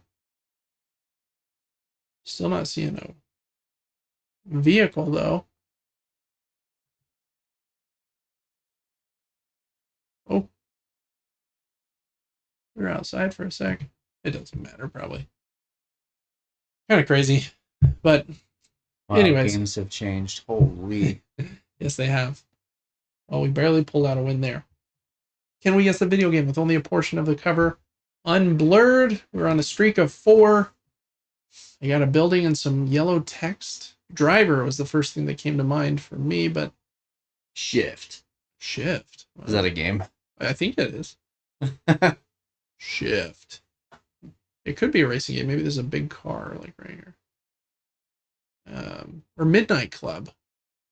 Oh, I loved Midnight Club. That was a fun racing game. I'm going to try one of those. I think Midnight Club was made by a Rockstar, maybe. Oh, nope. Just Grand Theft Auto. It's like Grand Theft Auto? I don't know these games that well. Yeah. But which one? OG? I don't see like a... Yeah, it is. 1997. I kind of love that cover image. It's amazing. Yeah, very retro and cool looking. I haven't played a Grand Theft Auto before. I've played about 5 minutes of 5. Yeah. All right, can we guess a video game with only a portion of Aloy uncovered? Horizon something. Is this the first one or the second one? I do not know. Horizon 4. What's the other one called? Forbidden West and Horizon? New Dawn? No. Zero Dawn. Zero Dawn. I think it's Zero Dawn. Yeah. Is that OG? Zero Dawn. Yeah, that's the first one. I do like the Thunderjaw. That's a cool machine. 6 in a row. Can we guess the video game with only a portion of the cover unblurred? I know this one. Only because... Jujutsu Kaisen 4. Hey, I don't hate that guess. I know this one because I have a PlayStation Vita, and this is pretty widely considered one of the very best games for the PlayStation Vita. Really? This is Persona 4 Golden. Oh, dang it. Every time I see this art style, I start to kind of think of Persona, but I forget the name of Persona. Yeah. I would like to try a Persona one of these days, but I have not played one. All right. Can we guess the video game with only a portion of the cover unblurred? I thought Guitar Hero. It does give that Guitar Hero vibe. I think I know what it is. There was a game where on the cover the guy has a guitar, but I don't think it's Guitar Hero. I think it's called Brutal Legend. Brutal Legend? I'm pretty sure. 2009. I recognize that. Yeah, it looks familiar, right? I've never known that that's what that was called. Just in the steel trap of my mind of useless knowledge. 8 in a row, baby. All right, can we guess the video game with only a portion of the cover unblurred? Devin, I think this is one of the most famous video game covers of all time. Unless I'm confusing it with something else. The big diagonal thing in the middle, I think, is called the Buster Sword. From Final Fantasy? Yeah. I think it's Final Fantasy VII. Really? If we can get down there. Let's hope that it's 7. Final Fantasy VII, and it is. A big old sword. How did you know which number it was? 7 is pretty well regarded as one of the best ones. And it has this character named Cloud in it with this sword. This one is also the one that they've just remade. Final Fantasy. Well, we got lucky we didn't get any of the others. Yeah, for reals. If it had been any of the others. Can we guess the video game with only a portion of V unblurred? Cyberpunk. I think that's what it is. I did. It looks like V, right? Oh, you said V unblurred. I did. Sometimes, I just got to show off a little bit. Oh, absolutely. 10 in a row. Coming for you, 21. Can we guess the video game with only a portion of the cover unblurred? Devin, do you remember the droid's name? Whose little eyes are right here. BD8. Oh, I think you're close. I think it's BD1. BD1? But now I'm not sure. Because BD8 sounds good, but I think it's BD1. BD8 does sound good. But then I guess the only other thing we're guessing, this is the first one, right? Fallen Order? I don't remember what these are even called. Star Wars? Yeah, Jedi Survivor. I think this is Star Wars Jedi Fallen Order, yeah. Pretty sure it's the first one. Yeah, it is. Those games are great. Love those. Yeah, super fun. All right, can we guess the video game with only a portion of the cover unblurred? Staying with the cat theme that Epic Game Store has for some reason right now. Yeah, sir. This is Stray. I actually started this game when it was on PlayStation Plus, but I only played like an hour. Very pretty. Can we guess the video game with only a portion of the cover unblurred? Devin, this one looks a little, I don't know, I'm nervous about this one. It looks old. Oh, man, yeah, this one's going to get us. I was going to go with The Secret of Monkey Island as, like, my first guess, because that's a very well-known game. Oh, my gosh, there's no way. Heck yeah. Those are very well-loved. Year I was born, 1990. Holy. On what platforms? You got PC, Mac, Amiga, Atari, Sega CD, and my favorite console, the FM Towns. Oh, absolutely, yeah. It'll always be the GOAT. Yeah. All right, can we guess the video game with only a portion of the cover unblurred? Resident Evil 2? Yeah, nice work. Is that what it is? Yeah. We're crushing this. One of my favorite franchises. I mean, it's right there at the top. Yeah. I love it so much. So that's the one with, anyways, we'll figure it out. Can we guess the video game with only a portion of the cover unblurred? I think we know this one. I think we had this one once before. Batman? Yeah, this is Batman, and I think it's the Batman Telltale series, if I remember correctly. Yeah. Really like that one. It's a good one. Streak of 15. Can we guess the video game with only a portion of the cover unblurred? This is a tough one. It's got kind of that cyberpunk like technology kind of vibe at the top right, but that's not giving us very much at this point. What's that say? CV2? I don't know. Any ideas? Code Vein 2. I don't think Code Vein had a sequel, but we could try Code Vein. Go with Code Vein? No. I know what the Code Vein cover looks like. Oh, that's unfortunate. Is this Helldivers? No. Maybe. I don't remember what the cover of Helldivers looks like. I don't either. My first guess was Nex Machina, but I think that game's color of choice is red. I don't think it's yellow. We already used our hint, which is a bummer. Yellow, yellow, yellow. I feel like Metal Gear uses like this yellow a lot in like a fox-shaped face. I'm gonna try Metal Gear. Yeah, see if we can get like the franchises at least. Metal Gear. I don't know which one though. Is gonna be the problem. Holy. Yeah. Substance. Yes. Oh, luckily, I think this has helped us quite a bit. It might have helped you. I don't know. I feel like this is a shooter that's pretty recent, like the finals, or it's not the finals. Okay. Or like I don't think it's Call of Duty. You think it's a recent shooter? I do. There was another shooter that came out close to the time of the finals that I never played. And let me try to think what it was called.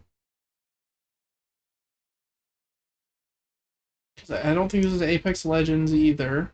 I wonder if it's Titanfall. And I swear I recognize this yellow shape though. It's a bummer.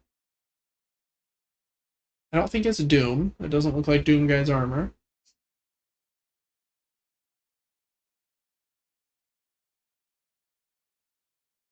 This one's gonna eat me up if we can't get it. Do we even have a free guess? We have 2 lives left. Yep.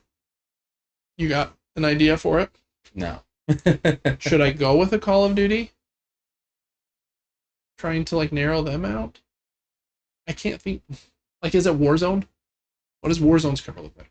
No, I don't think so.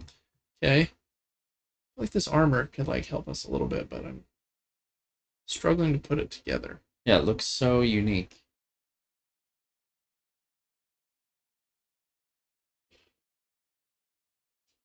Is it? Oh, this game's not out yet. Will you zoom in on the words on the right? Yeah. What does it say? That is a good question. Yeah, they're not really saying much, are they? Up here, is that a V and an F? CV 2.0.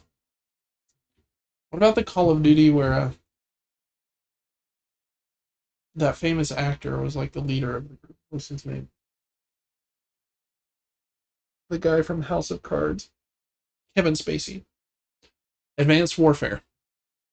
If it's a Call of Duty, I would guess that it was Advanced. It was that one. But even with that, you don't think that fits. I played a lot of Advanced Warfare. That one was the one where you could like, you'd be in the air and you could, yeah, you could like strafe, move with the like jets on you. Yeah, it's kind of crazy. That one was fun for a minute, actually. Yeah. I don't know. I think my votes would be finals or that Advanced Warfare, or I don't think it's Rainbow Six Siege, but it gives me like kind of those vibes as well. I don't. Oh, what about the one where everyone has died because of the plague? And it's a Tom Clancy's it's third person, so you're like cover shooting over cover. The Division? The Division. I don't think it's that either, but I'm just thinking of other games that kind of have that vibe. It looks like Armor looks like Gears of War or Doom to me, kind of like. Oh, I could looks see. Big. I could see Gears. I wasn't even thinking about those. Is it big enough for Gears? I feel like their shoulders are bigger. They'd have to really zoom out for that to fit on the screen. Those guys are massive. Yeah. Well, of all of those that we just said, which one do you want to use? We got a free guess. What do we say? Finals, Advanced Warfare. You said one other one. Gears. I think you said one more. The Division. I don't think it's the Division. Doom. I don't think it's Doom either. I don't think it's Gears either. No, I don't either. Gears has that red bottle cap, bloody logo kind of thing. Yeah, there's really just yellow and green on here. There's a little bit of yellow, of blue, and like a shade of gray brown, but this one's gonna haunt me. This one's brutal. Yeah. What do you think? What's left? What are our options? Advanced Warfare. Advanced Warfare, the finals. It's not the finals. The finals is like reddish pink. Okay. Advanced Warfare. It's not Apex Legends. It's not. Oh wait. The one that Ubisoft just shut down. It wasn't the finals. It was what's the name? Concord? No, that was Sony. Shut down that one. There was another one. Not the finals. Ubisoft shut it down. Fragpunk? No. That one's actually brand new, I think. It's a really weird name. It's like a.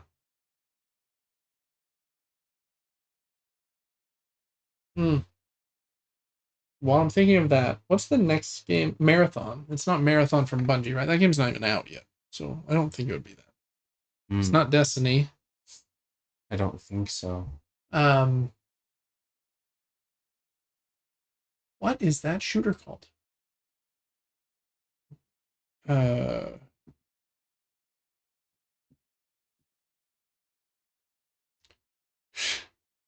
Ubisoft's Deviant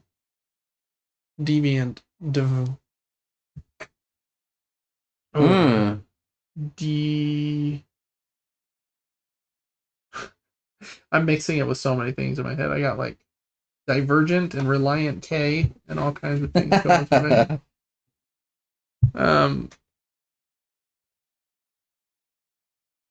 Oh, I feel like I was Defiant? X-Defiant. That's the one I was thinking of. X-Defiant. Yeah. Did you play that one for a minute? No? I'm glad you came up with that word because I was about to jump out there. I just said a random word, honestly. I don't know that that's what that. Try that. Which? Okay. X-Defiant. If it's it. Oh, man, it's not, and it didn't give us a good corner. It did not give us a good corner. Is the guy wearing a hood? Man. Yeah, who it is? Who that? Does this arm help at all?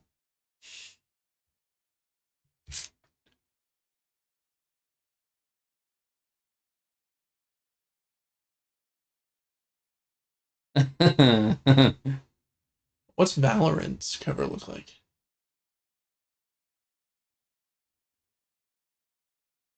I don't think it's Valorant. I really don't. It's weird. He has a cape. I don't think it's Helldivers. It's got like a mech suit. Really need to see the face. Problem. What is I don't think it's Advanced Warfare now either that we see this arm, right? Oh, it looks like some unique forearm shield thing too. Like, and you said the finals is like a different color is primarily used. Yeah, the finals is like a pinkish red, if I'm not mistaken. It doesn't have. I don't think it has that thing on it. If this is the finals, I'll lose my mind. It'd be pretty funny. I don't even know what to guess then. Any ideas? No, it looks like Doctor Doom. It does look like Doctor Doom. I don't. What's that insignia on his shoulder? Or this one here?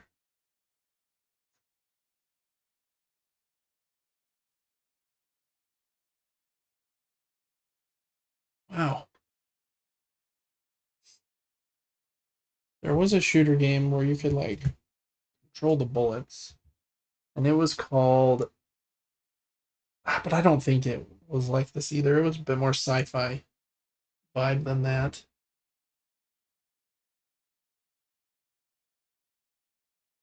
I don't know. What should our last guess be?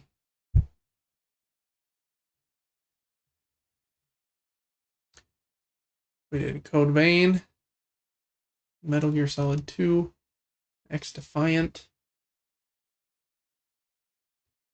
Just with that like insignia in the back, it gives me like Call of Duty or Rainbow Six vibes where you're creating your own like icon.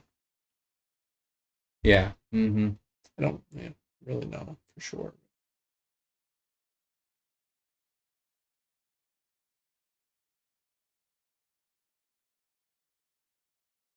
Halo.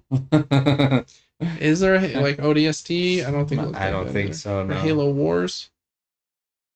I don't think it's Titanfall. I don't think it's a Battlefield game. I don't think it's Call of Duty Advanced Warfare, which I think was the only one that it could have been. I don't know anything about the finals, so I don't know on that one. What are other shooters? I don't think it's a Far Cry. I don't think it's Doom. We don't think it's Gears of War. The aesthetic between both sides is so different. Yeah, it's like robot-y over here and fantasy. Like fantasy cape. And yeah, I don't.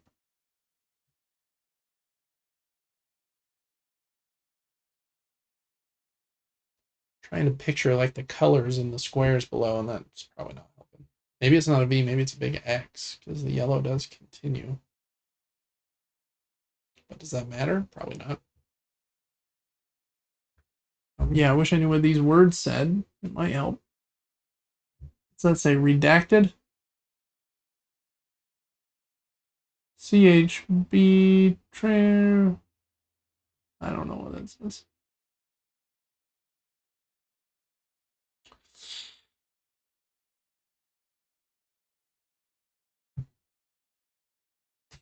Well, which one are we throwing in there? We're not getting it. Are we? No, I don't think so. I think we're gonna die at 15, which is a pretty good run for today. But yeah, I just. Of all the ones we just said, any you want to guess?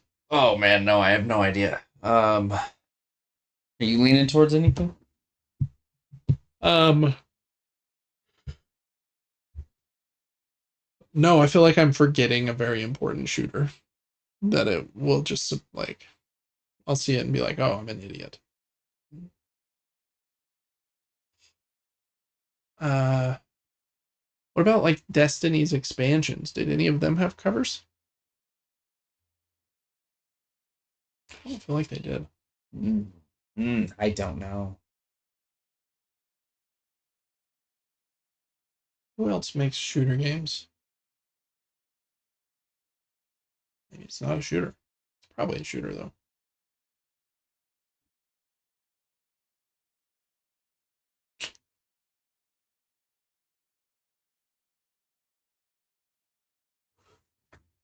I don't think it's Fallout.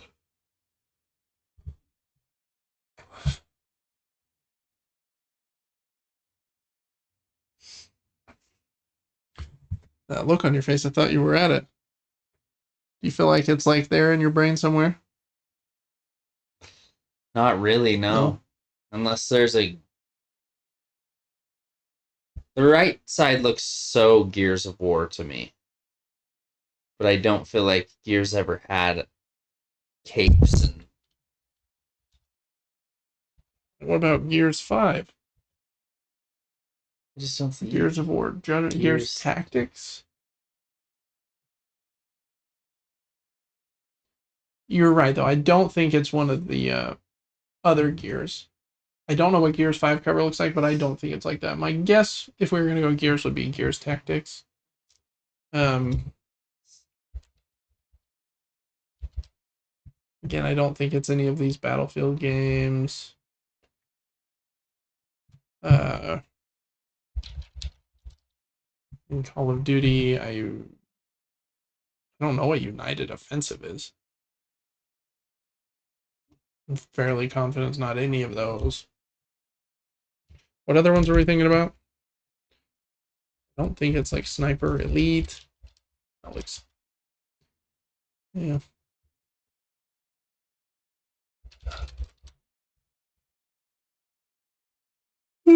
Destiny only has 1 and 2 in here. I don't think it's one of those.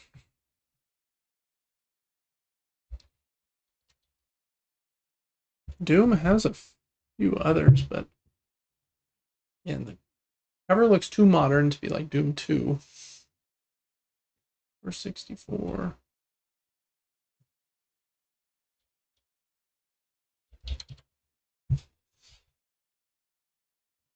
The only Halo it could be is Halo Wars or Halo Wars 2, because I know what all the other covers look like, and I don't think it's that one. What's Half-Life? I'm fairly confident it's not Half-Life 1 or 2, but or Alex. It's not that one, but it might be. Are you this type of character in Half-Life with like gear and? No, you're like a normal person, I think.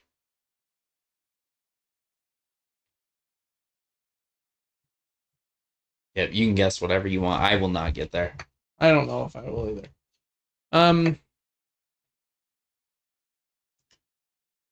Do you want to guess Gears Tactics, the finals, or what else were we talking about?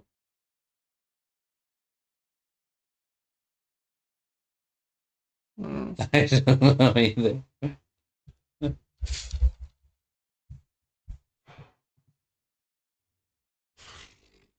I knew that.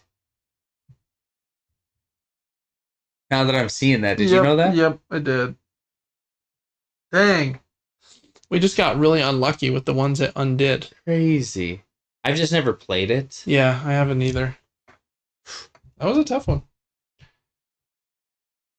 I'm glad that one was challenging, though, because I feel like we almost got there, but I was too stuck on shooter because it looked like a military shooter. But, cool. All right. Crazy. That's going to do it for episode number 52 of the Super Game Brothers podcast. Thanks so much for listening, watching for the last year. Make sure to check out our Patreon, join the giveaway at supergamebrothers.com, and we'll see you next week for episode number 53, where we throw a huge party for it being episode 53. And we'll see you then.